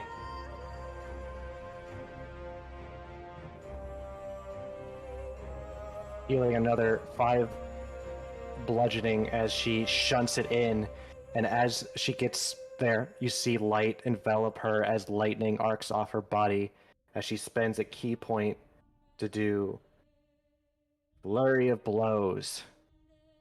As she sent, faster than before, 2 more attacks launching into this creature. 26 for 5 more piercing, and then a final attack. Just grazing it, but Sora has landed attack after attack and is dancing to the side, diverting its attention away, giving everyone else an opening. This is impossible. You should all be on your way to hell. Edith goes, yeah, well, see you there, buddy. Man, I forgot to level her up. That's just right now realizing that as it becomes your turn. Then we're just gonna use what she usually uses.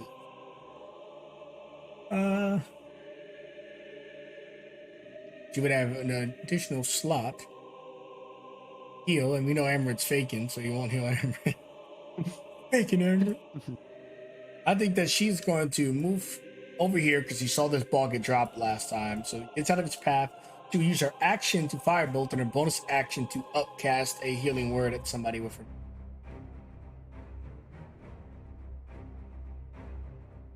Firebolt spits through the air. It fails to hit. And then she will bonus action healing word. Are we all in agreement for Lewis, or do we get Amber, who's still fake dead? Lewis. Probably Lewis. I'd appreciate it.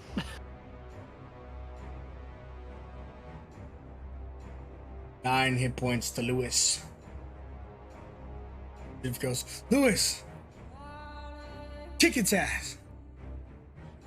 Yeah, will do. Mr. Farr, get up and walk behind you, Lewis. I may not have been the best teacher, but I did the best I could. Even in my grave, I'm with you. I'm with all of you. Oh, it is a fragment of your imagination, Lewis.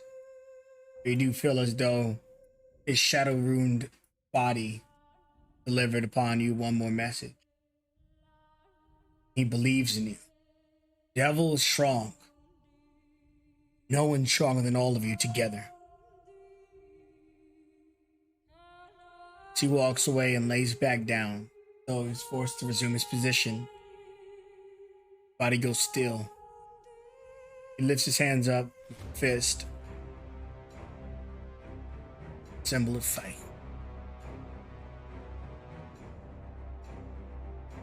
Faking dead. No. I just wanted to make sure I was doing this correctly. So he has 0 hit points. How much would he get? Would he get back like the actual hit die, or? It's the amount you leveled up for. So whatever your new amount of hit points is. So if did you get 6 or 5 hit points when you leveled up? Or maybe I more. got 8. So then you have 8 hit points. Gotcha. Okay. Alrighty. So he'll get up. Is this thing like right above him? This Yeah, it's above you and orb? spinning.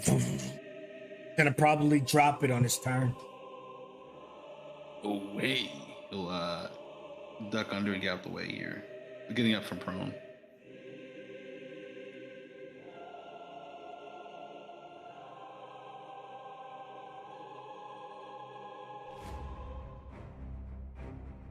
Then he'll dash as well.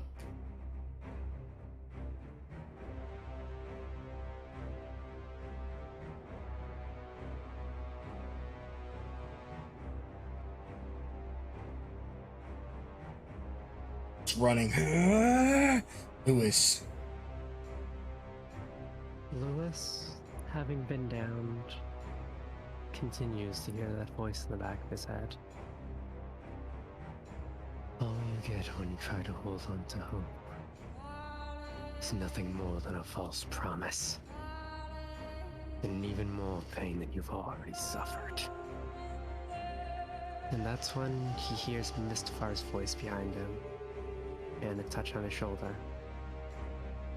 He turns around and it seems almost like that black void has been cut in half.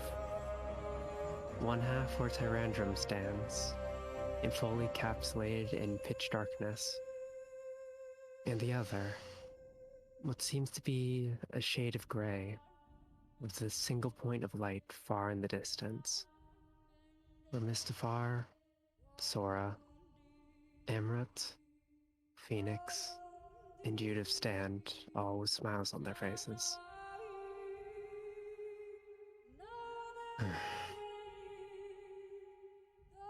I'm done living in the past. So let's take the next step forward. As he just quickly opens his eyes, feeling rejuvenated with energy. Let's finish this. As he just leans forward onto one leg and uses all the force left in his body, letting out a scream as he goes for 2 slashes at the devil.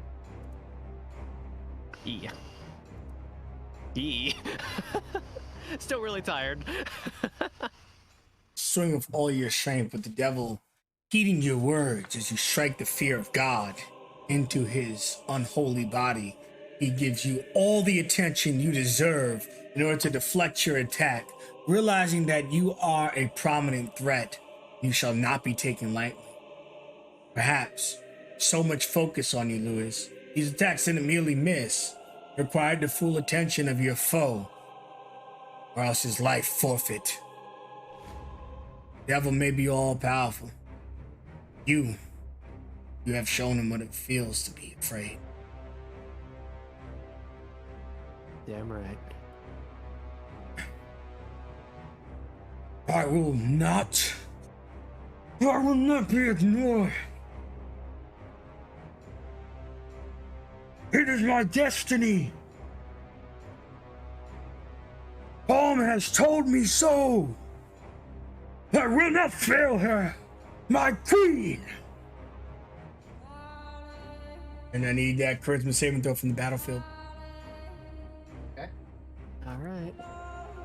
Success. Fail. Success. Oh, Success. And there's me.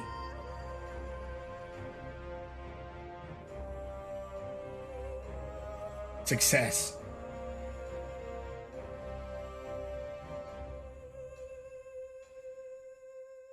Those of you who fail take 6 psychic damage. I think it's Jenkins and Emerald only?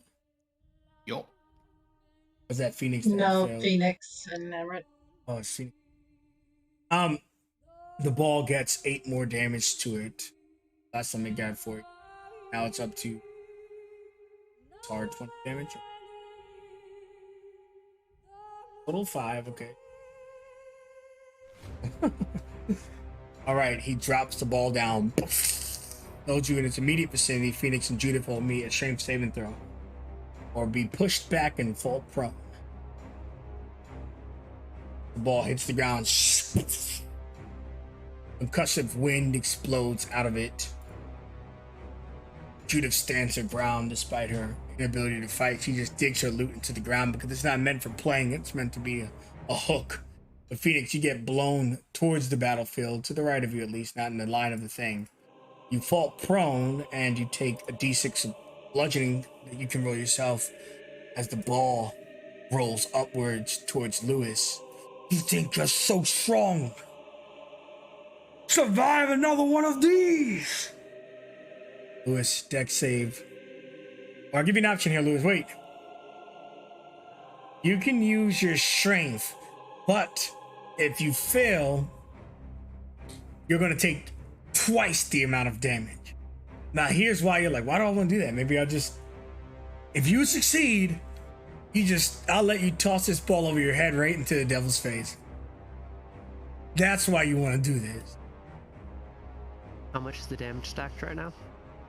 Let's find out. The damage right now is 20, so it'll be 40 damage. I'll take my chances. Ooh. Okay. got no Since inspo, I'm right? going to be fully enduring this, That's good. I will be using the There's shield to do none. it. What if I use all my resources for this? Every resource you expend, I will lower the DC by 1. The DC stands at 15. All right, that works. Popping 2 Errant Excellence, 2 Badger Shields. DC 11, baby. Let's do this. Lewis, Hey. the ball flies into you. It's going to destroy you. And if you fall this time, the devil will finish you. But you are going to somehow pull off the impossible, and everyone's going to enjoy you describing it. Go ahead. Toss that motherfucker. Lewis, feeling the energy slowly start to collapse back toward him from his back, quickly turns around to face the giant beam of energy as he just lifts up the shield. I've been through worse. As the ball of energy just makes direct contact with the shield, he lifts up his sword as steam just releases from both the blade and his mechanical arm. Come on then. If you think this is all that's gonna take it, if you think this is all that you can do to take me down, you're gonna have to try a lot harder than that. As he uses the force of the blade to like cut the the sphere in half, using his shield to redirect it the best he can, and slams all the energy down on the devil himself, almost using the energy that he created to augment his blade, slashing down on him. The devil's eyes open up. Unfortunately for the devil, he hasn't experienced it too much because he hasn't been subject to it. The head cannot make dexterity saving throw. As he's in this hole, it ruptures him in his face.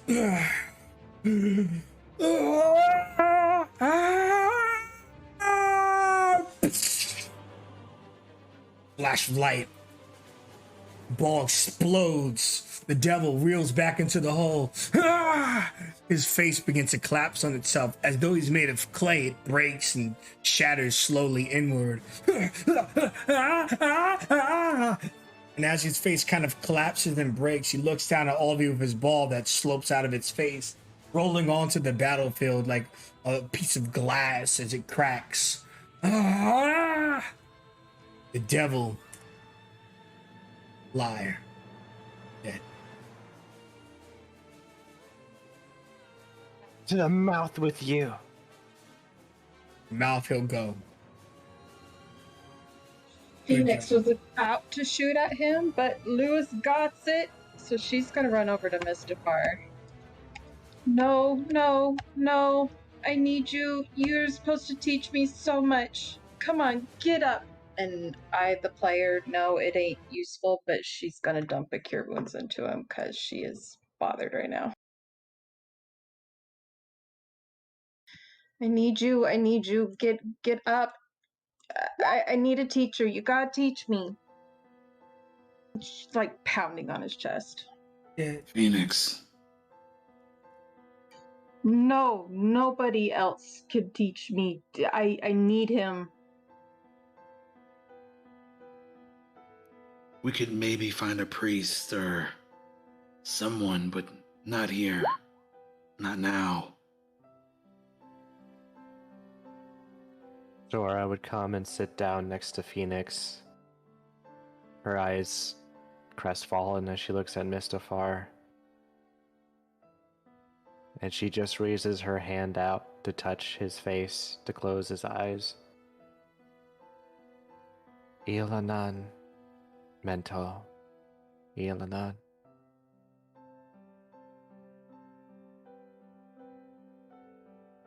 And she'd reach out and lightly touch Phoenix on the shoulder, opening her arm up to come and hug if she needs to. No. I know, Phoenix.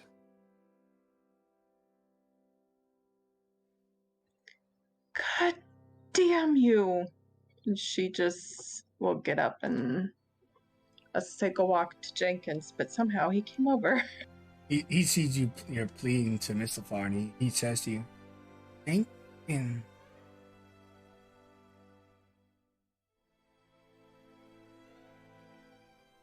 She mumbles under her breath.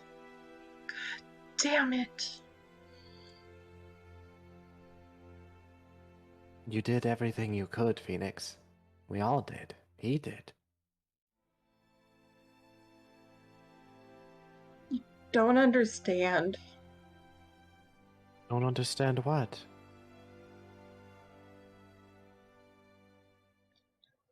Light runes, water runes, wind runes. You all have so many freaking heroes to teach you, but us shadow runes are always in the damn side, being classified as the villains, being classified as the enemies. I finally find a shadow rune to teach me how to be a hero, that doesn't go with society standards, and he fucking dies on me.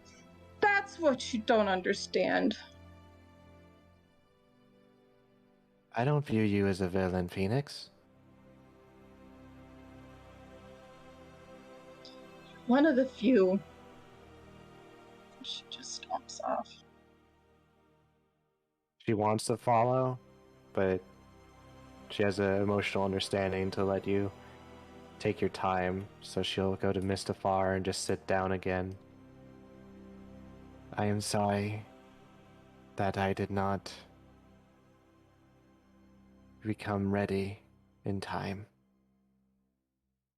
I hope you can understand that there's more to this power than I was trying to be careful about.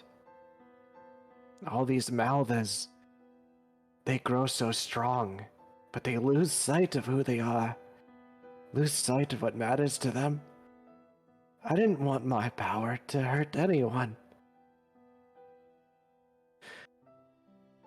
I'm sorry, Mr. Fa. I'm sorry.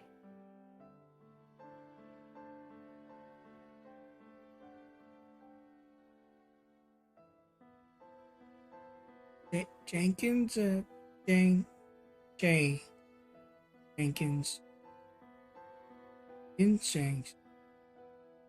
Jenkins, saying something to me.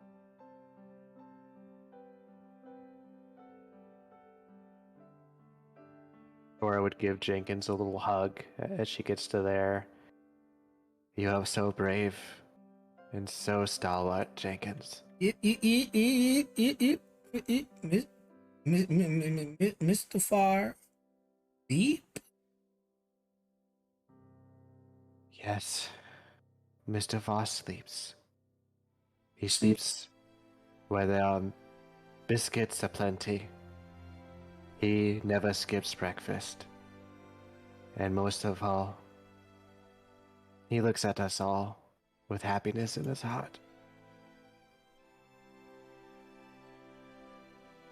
What happened here is no one's fault. I hope you know that. And Amber is like not even facing him, just like looking out into the darkness in the crevice. You would want us to keep moving forward.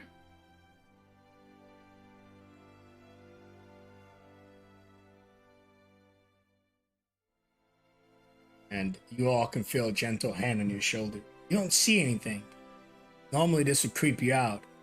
Hand is soothing. So Mr. Farr's hand is placed there. No words are spared to you. The side is unknown to many people, even those who visited, if they should return. Unremembered. All do look at that hole. You think that you may have dealt with any threat that could truly stand against you. The information that lays in that abyss is crucial. I wish to get to it before any new threats arise from it. But staring in a different direction, other things. Each of you stare at the bone-ridden hole that leads into supposedly the mouth that feeds it further. New creature. Still new to all of you, but not new completely. Yago walks up the field. So she had taken the crowbar and just started pounding at the sigil. She's angry, trying to break it. He extends his hands out to the crowbar. What? Funny thing, the Shadow Room. What did you say? I suppose if you want to look at it that way. You don't understand. Enlighten me. It's mystified. What? Yaga let me occupy his body. He enjoys us, you see. Fortunately, I don't have long. There's no way in hell I'm leaving this world without saying goodbye to my favorite student. Those Shadow Runes get a lot of flack. Wouldn't you agree? She just drops the crowbar and hugs him. Phoenix, it's gonna be alright. I need you to teach me. I need you to teach me. You were gonna teach me. Phoenix, I'm just happy you can live. I would give my life 100 more times and never see the alternative.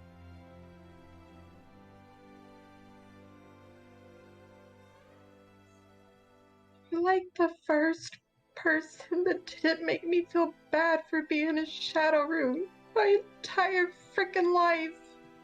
You're gonna make me gray. What am I gonna do without you now? Do you remember that book? Yeah, it's under my pillow. It's- Back at the academy. It's the adventures of a young Shadowrune warrior. That book, that's me in there. My entire journey, all of my training and teaching is in that book. Character that story goes unnamed, but now you know it. Maz Mistafar. Against all odds and prejudice and hate, the Shadowrune would show the world that we're better than Eve Res. That we can shine brighter than even the light. And you, Phoenix, you are that star. Look after my son, and look after yourself and your friends.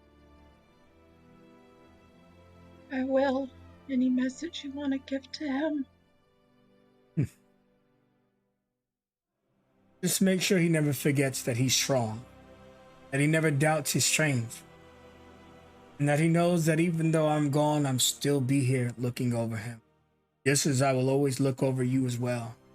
You made me very proud and happy to be a teacher at the academy, more than I've ever been since I've worked there, and I've worked there a long time.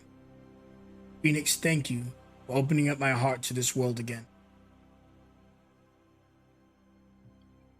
I guess you're welcome. I'm gonna miss you. I'm going to miss you as well. Phoenix, see you.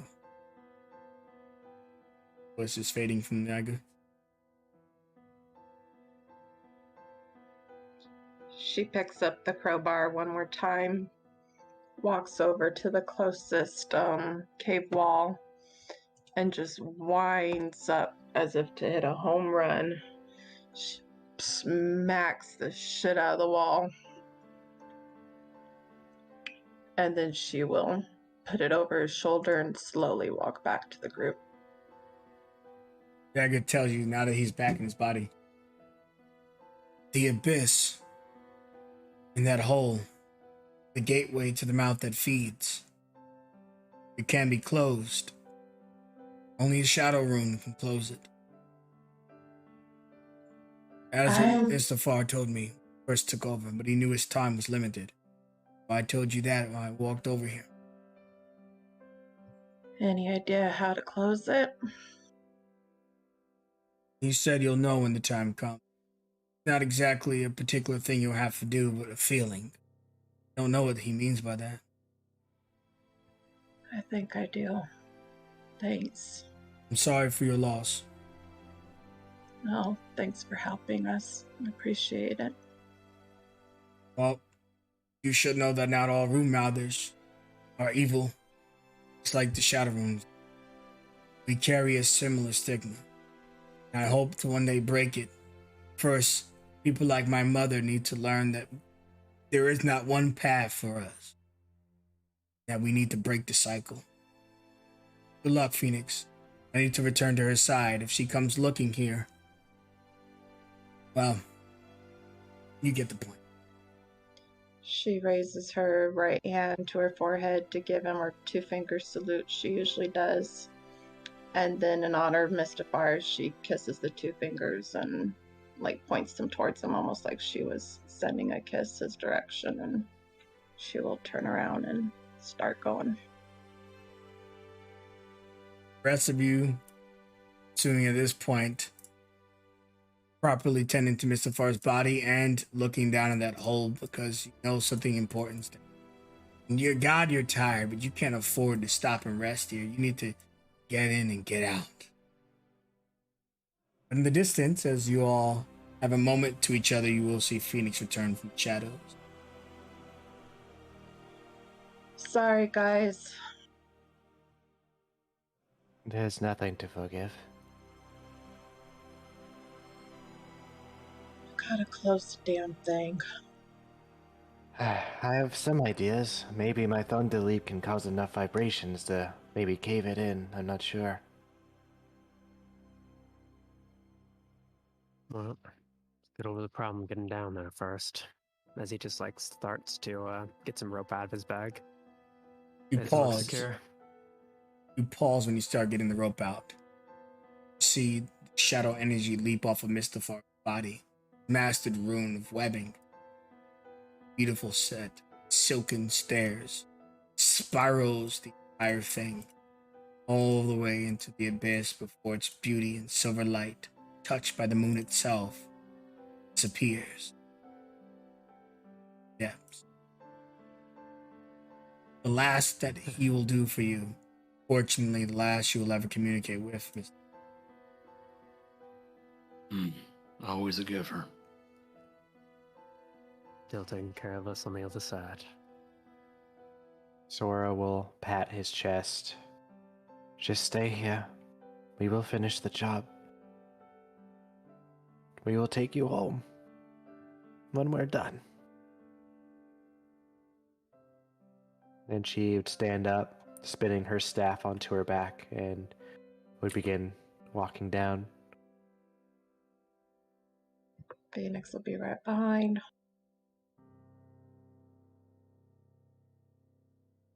Places the bone backpack right by Mistfar, ready to carry him on her way back. Let's finish this.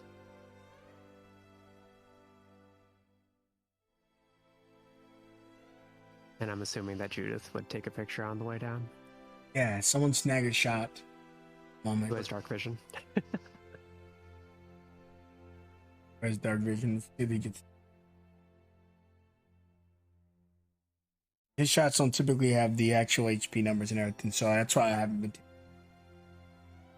Keep it in alliance with the other.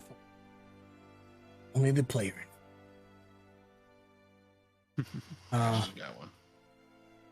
Judith walks down the stairs and Jenkins learns a new word. Mistafar.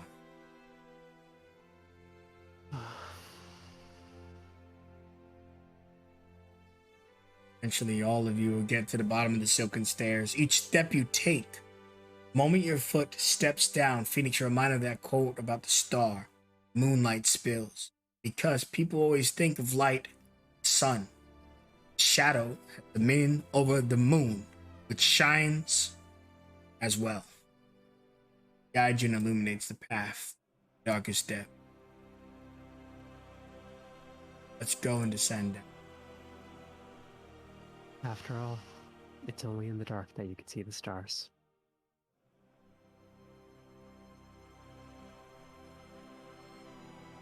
Eventually, you all get to the floor level. There is an luminous here that fills the area. Also, dark filling because it is, as they say, potentially a gateway to mouth that. Darkness is uninviting, or should you expect it to be anything else? Regardless, you there.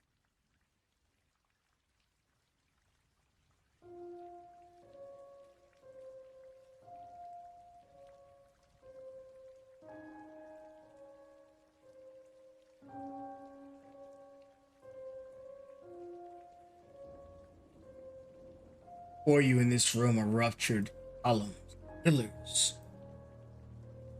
Stone around you somehow being filled in with water, despite there being no obvious leak or source for it to get in here. Yet it never fills more than above your ankles or your foot, but you are treading through a light layer of it, splashing with every step, mixed with sand, dirt, and mud. All the resistance in the world offered in a single room. Not enough to pause your step, not enough to truly hinder you, but a reminder that the mouth that feeds is here, and it will always be a problem as long as it's here. Subtle reminder, but a reminder nonetheless. In front of you, speaking of that horrid place, a phantasmal gate. Roaring from it, though it makes no sound. Screaming from it, though it is not in pain. Blaring with light, though it fills itself with darkness. You look at something that you can barely comprehend. You look at something that is out of this world, and yet you are tasked with closing it. You alone.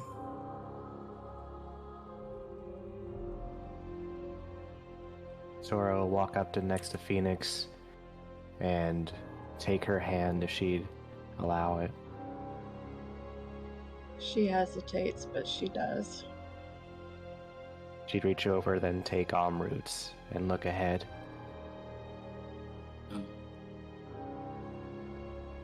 This is what we are trained for. To face this evil, wherever it shows up. Let us do this and go home.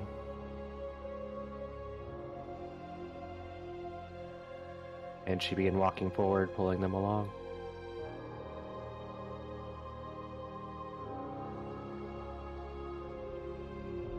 That's kind of my knife hand.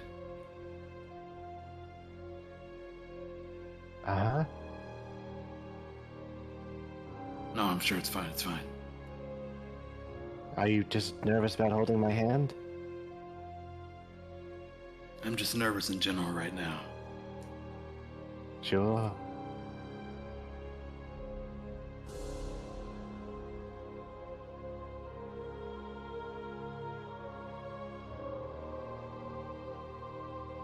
Bravery, everyone.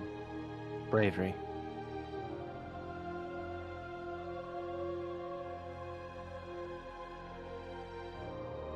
Against all odds, fear, and even with your minds forgetting what you normally would do in your day-to-day life.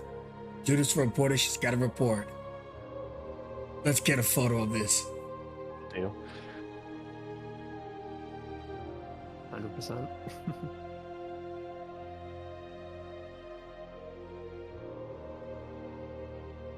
So we're here. What's the plan now?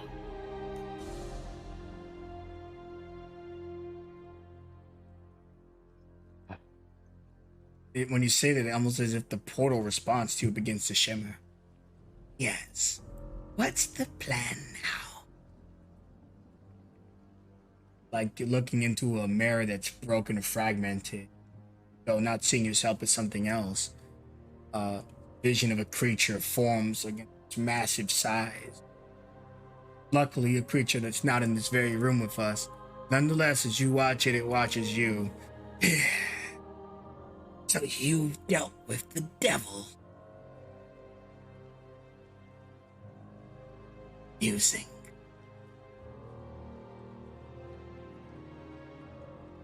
Oh, why the long faces? Did one of your friends die?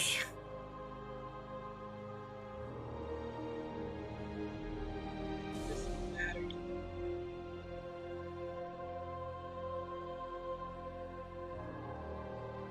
You cut out a little bit, Sakura. What does it matter to you? Oh, it matters. All of it matters. The world will suffer as I have. Sora will walk forward. I heard stories of your time as a hero, Miss Palm. What happened to you? That same hatred you feel in your heart. Same sadness with your friend's death. That's what happened to me. And it happened again and again and again, but no one takes from me anymore. I am the taker. And you'll just take from everybody. Until there's nothing left to be taken.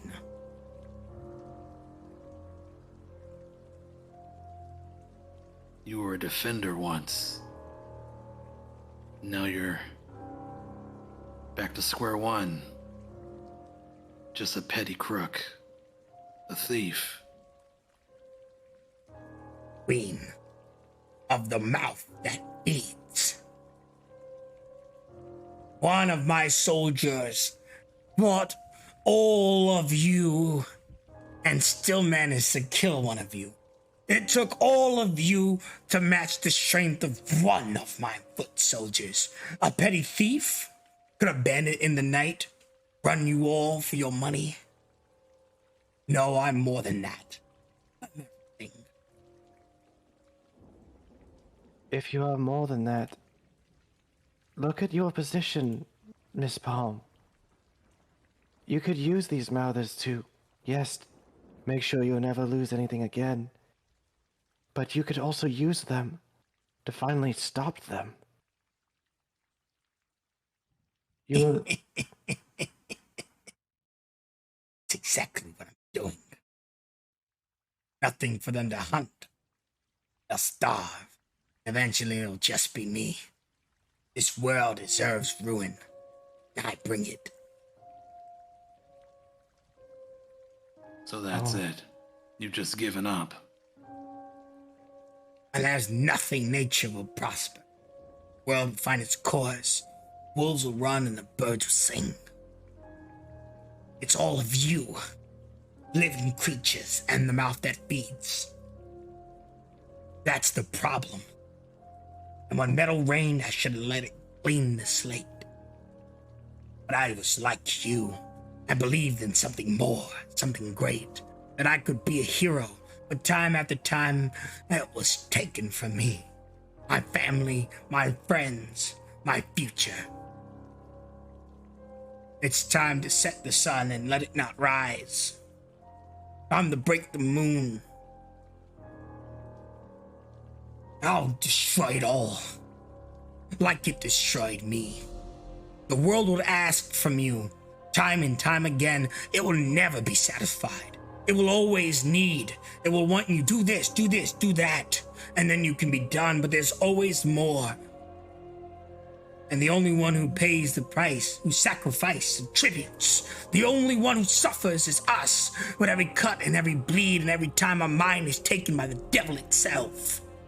We must endure. I give you a chance. Walk through Ghetto's gate. Join me, and I will let you bask in the new world. Free from suffering, free from pain, once I can set it straight. But what of my brother?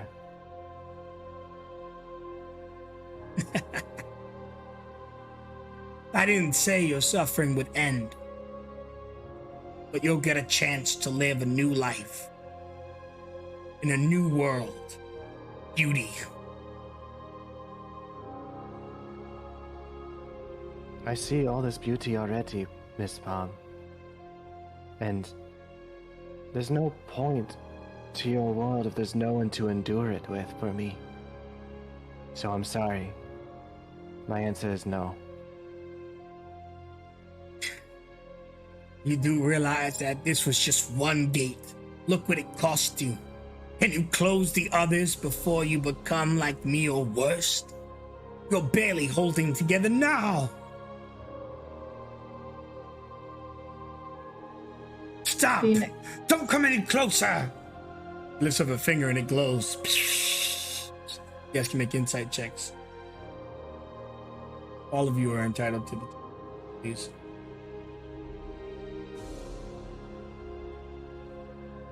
Phoenix, you might get nervous. You've seen this thing destroy the Hippo Man in a single blow with zero chance of his survival. But Sora reads the room, bluffing. She's merely here in appearance alone. There's no way that beam could ever render harm to you. Sure, Sora would translate as much. Phoenix would feel Sora's hand on her shoulder with a smile on her face, and she would look up to Palm. We are coming for all that hate and fear in you, Miss Palm. You will just have to give us time.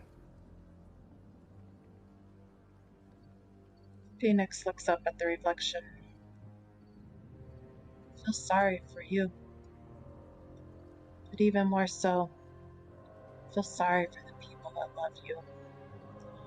And then she's just going to close her eyes.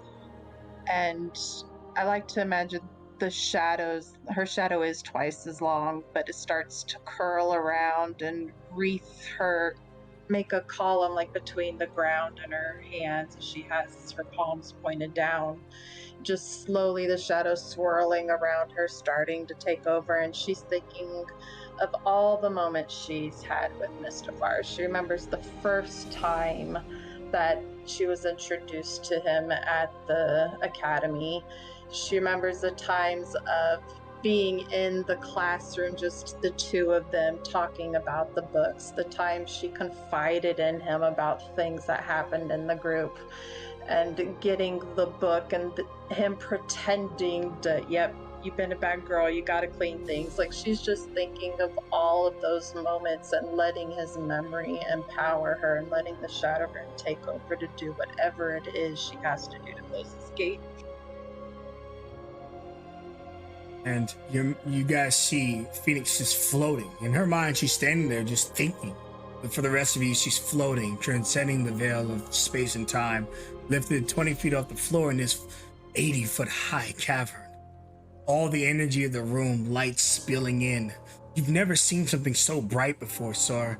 As you look into the sky, you would swear that that is a star. And that energy flows, and Palm just goes, "No! My gate!" And it closes. Phoenix slowly, sky settles down to the ground, the light fading, the gate energy screeching one last time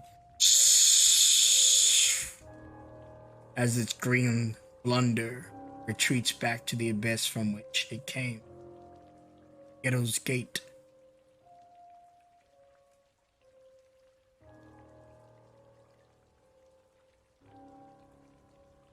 You did so well, Phoenix.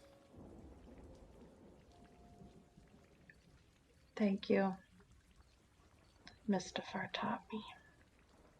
He would be so proud of you. And he is. She nods. Not speaking because she's afraid if she does, she'll start to cry again.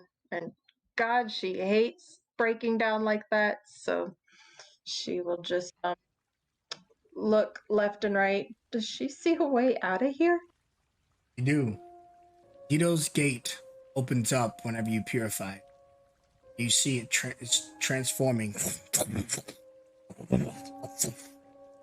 And you see that it's everything in your mind. You see Frankie's plays, and you see whatever else spontaneously pops into your mind. You think you can walk through Ghetto's gate anywhere you think. You're there. Ghetto's gate is the way forward. And Jenkins looks to you, Phoenix. Jenkins? And he's like, should he go grab Mustafar? you kind of pick up on how he talks at this point. Yeah, go. He looks to Amber because he knows he can't carry him alone. Two of you. I'm assuming you're willing to go with him, Amber. Come on. Those two go and get it. The rest of you feel something great. Every single time you close a Ghetto's gate, the party is awarded 1 ability score improvement. Single ASI, not a set, not 2 like you get leveling up, but a single ASI point that they can put anywhere they damn please. Oh my god. Good job, Phoenix. It will always take a powerful memory to close these gates, a powerful emotion or feeling. Otherwise, it's a skill challenge or saving throw. Phoenix was so powerful today, the gate stood no chance. You guys will have a moment to engage each other before they arrive back with Mr. Barr, if you so see fit.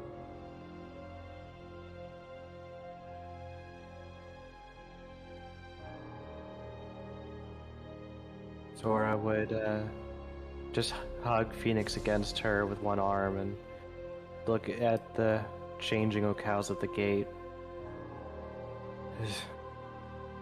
I wish I could have some time to show a braver face returning to them, but I think they should know.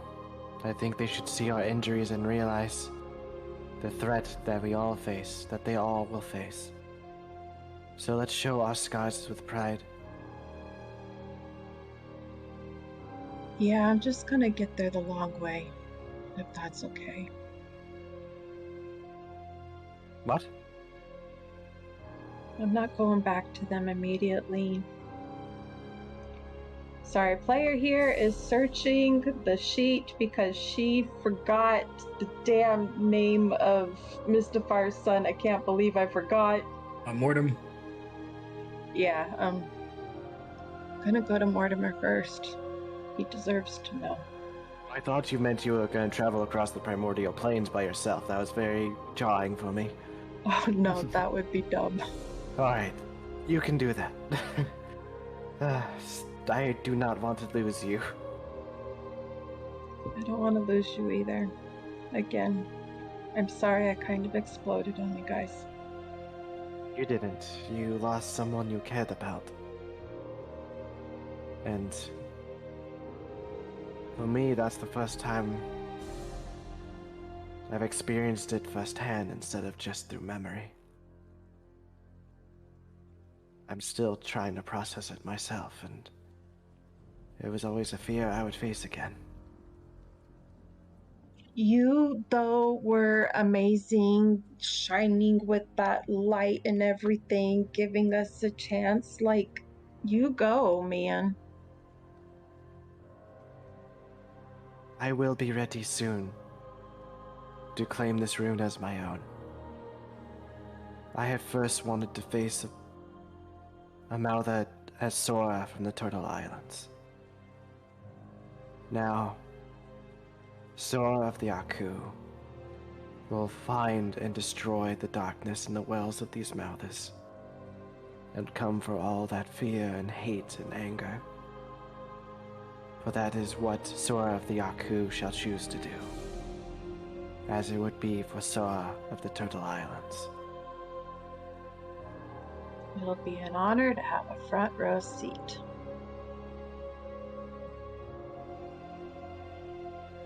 Lewis, we are coming for that darkness in you too.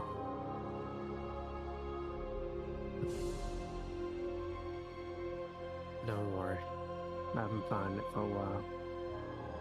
You won't have to fight it alone anymore. I know.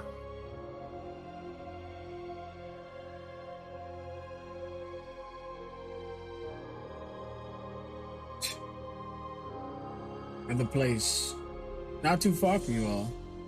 Emred, you're now alone with Mustafar, with Jenkins. Yeah, there he is. Right where we left him. And he'll start unpicking Mustafar up. Well, you controlled me, and I got you back, you rat bastard.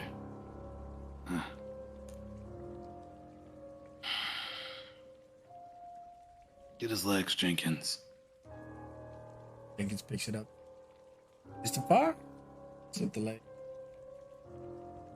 Yeah. When he, You know, just seeing how crazy that lady was.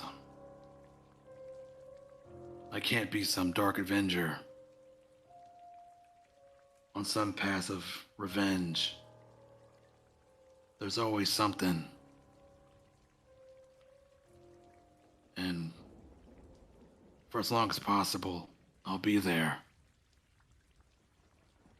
Because someone needs to. Not for reward, but because it has to be done. And I'll do it for you too.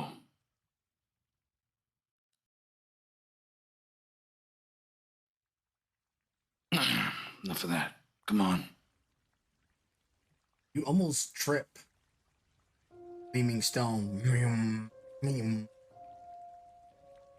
Out there. That comes. And that could forge future material that could all fighting. Fire soulstone. Beautiful. You know it comes from such an ugly. Well, I know what I said, but a reward's not bad. And put in his pocket. It's really warm to the touch. It whispers off of it, but as you're right before you touch it, but as you kind of pick it up, whispers are dispelled. Now it will serve you, not its master. You do turn to your friends of Mustafar. All of them stay here and look at the gate. Each of you, it splits. Showing all the thoughts in your mind. Not necessarily thoughts that are just general, but any location you could imagine or think of would form there. including one of the beautiful moon. I'm sure would have at least once passed through Sora's mind. Very interesting. Step out on the moon, but don't do it, please. No, thank you. It's pretty, but from afar. And then Sora is going to close her eyes, and she remembers to when the previous group came walking through back in the mess hall, back at the main hall, how they showed how they'd grown stronger, how they showed the wounds emotionally and physically. And she centers on the mess hall, the main hall, and begins walking forward.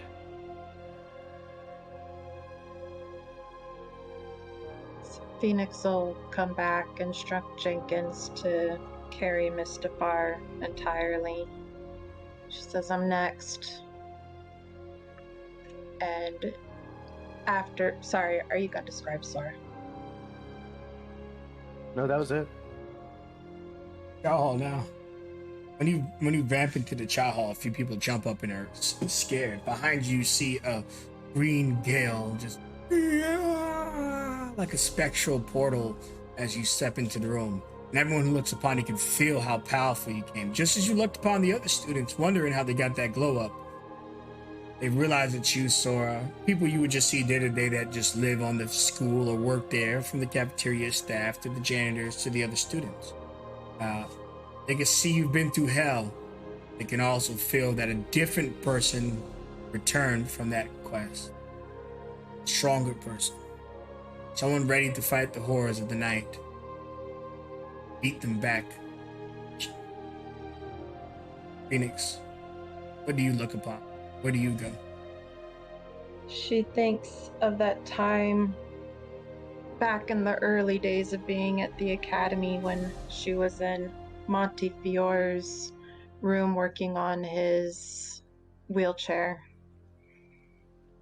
And she looks back over her shoulder, makes sure Jenkins has Mustafar solidly. And she'll walk through there. When you appear, you see him in his wheelchair. He's fixing some stuff. He didn't spot you yet though. Portal screams. He kind of jumps and turns around. Sees you walk out with Jenkins in the body. I'm so sorry. I'm so sorry.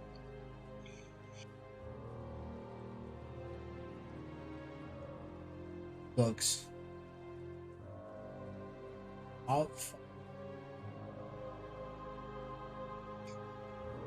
He was amazing. He saved us. He's a hero and he deserves all the praises heroes get.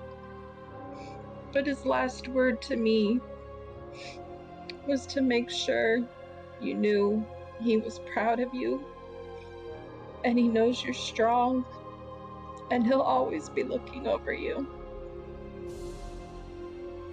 He kind of grabs Mustafar's face and see him remove his mask, and mask he's got a few scars, but he's quite handsome. And tears run down his face, and he puts his face on Mustafar's face. Father. And he just kind of, while his head's resting on Mustafar's, his body's just kind of pressed against yours, Phoenix, as you see he got out of his wheelchair and he's having trouble standing up, so he's kind of using you as a support. Lost in the moment that it hold it like this, as he's leaning on you and crying on Mustafar, he tells you he fought bravely. Yes. The bravest of us all.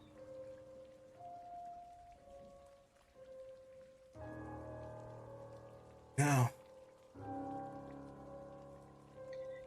Gonna make sure his legacy lives on. this is Father.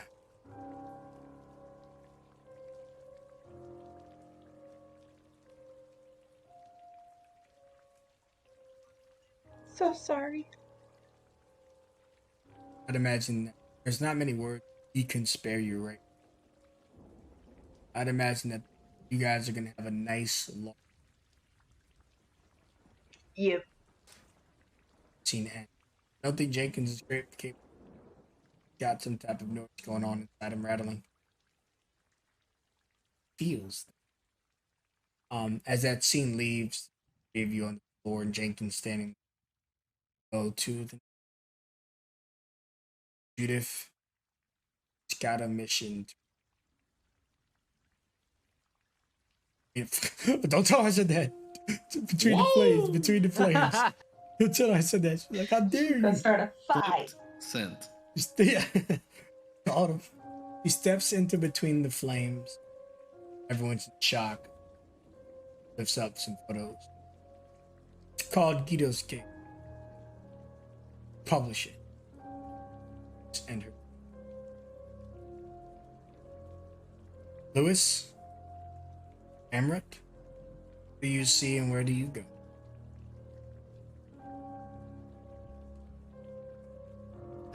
If I remember correctly, we heard from Yamaicha that the school is currently surrounded, right? So we might want to get back soon. Yes, or at least they're slowly moving in on, not necessarily like fully surrounded yet. The intent is to take the school.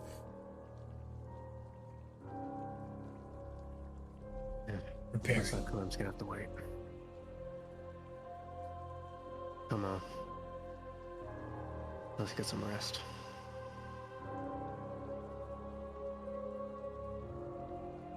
Directed for Emrat as the only one here. Yeah, Emmerich the only one here with you. But where are you stepping to? Where are you looking particularly? Your own room or? Looking into Giro's Gate, it kind of flashes through a variety of images. First of Klimdor's workshop, and then remembering that bit of information, it quickly shifts over to one of the classrooms back at the Fairlands. Before, for a very brief moment, shifting back to that cottage that he remembered so well. He quickly shakes his head, and it shifts back over to his room.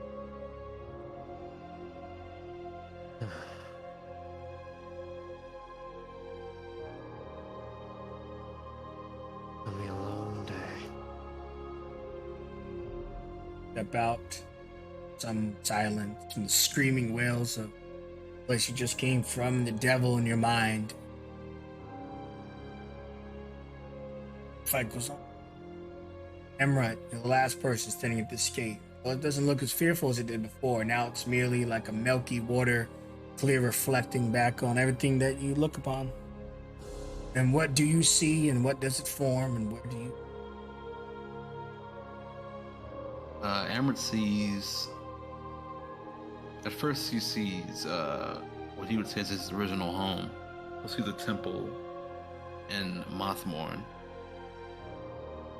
or at least what it's supposed to be, versus what it's who knows what's being used as now.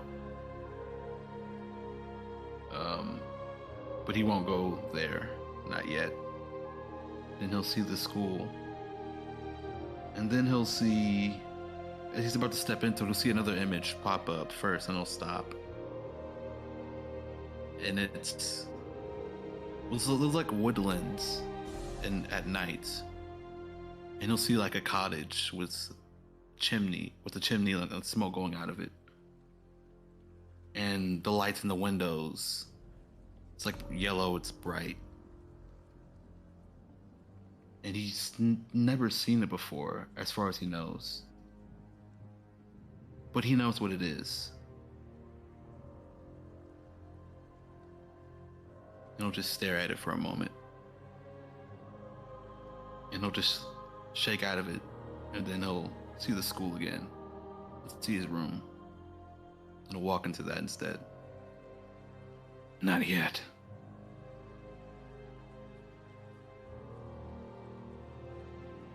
Not yet. Gate fully providing its gift, present, shut down. This Guido's Gate beating along. All of you step into your respective round. Camera pans to each of you in your current situations, the looks on your face, and understanding of what must be the toll that Palm once suffered, realizing it's heavy. No excuse. Do what she's doing. I hope you all enjoyed today's session. We've just concluded it. Thank you.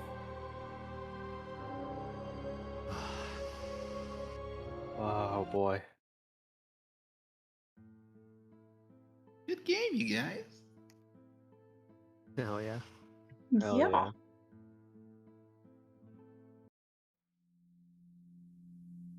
Cake, we miss you. We miss you, Cake. I miss you so much. I hope you all enjoyed playing today. Like all good things, come to it.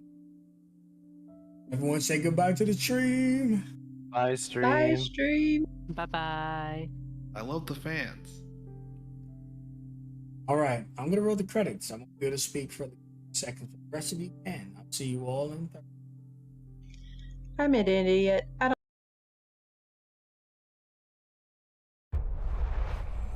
Out of fear, we kept running, tried to hide away. Can you hear? War is coming, beckoning our fate. This is the day that we stand up. This is the day we fight. We'll take our place, we won't give in. Our victory is in sight. Only a sword in our hand, but we enter the lion's den. We're not waiting for a war.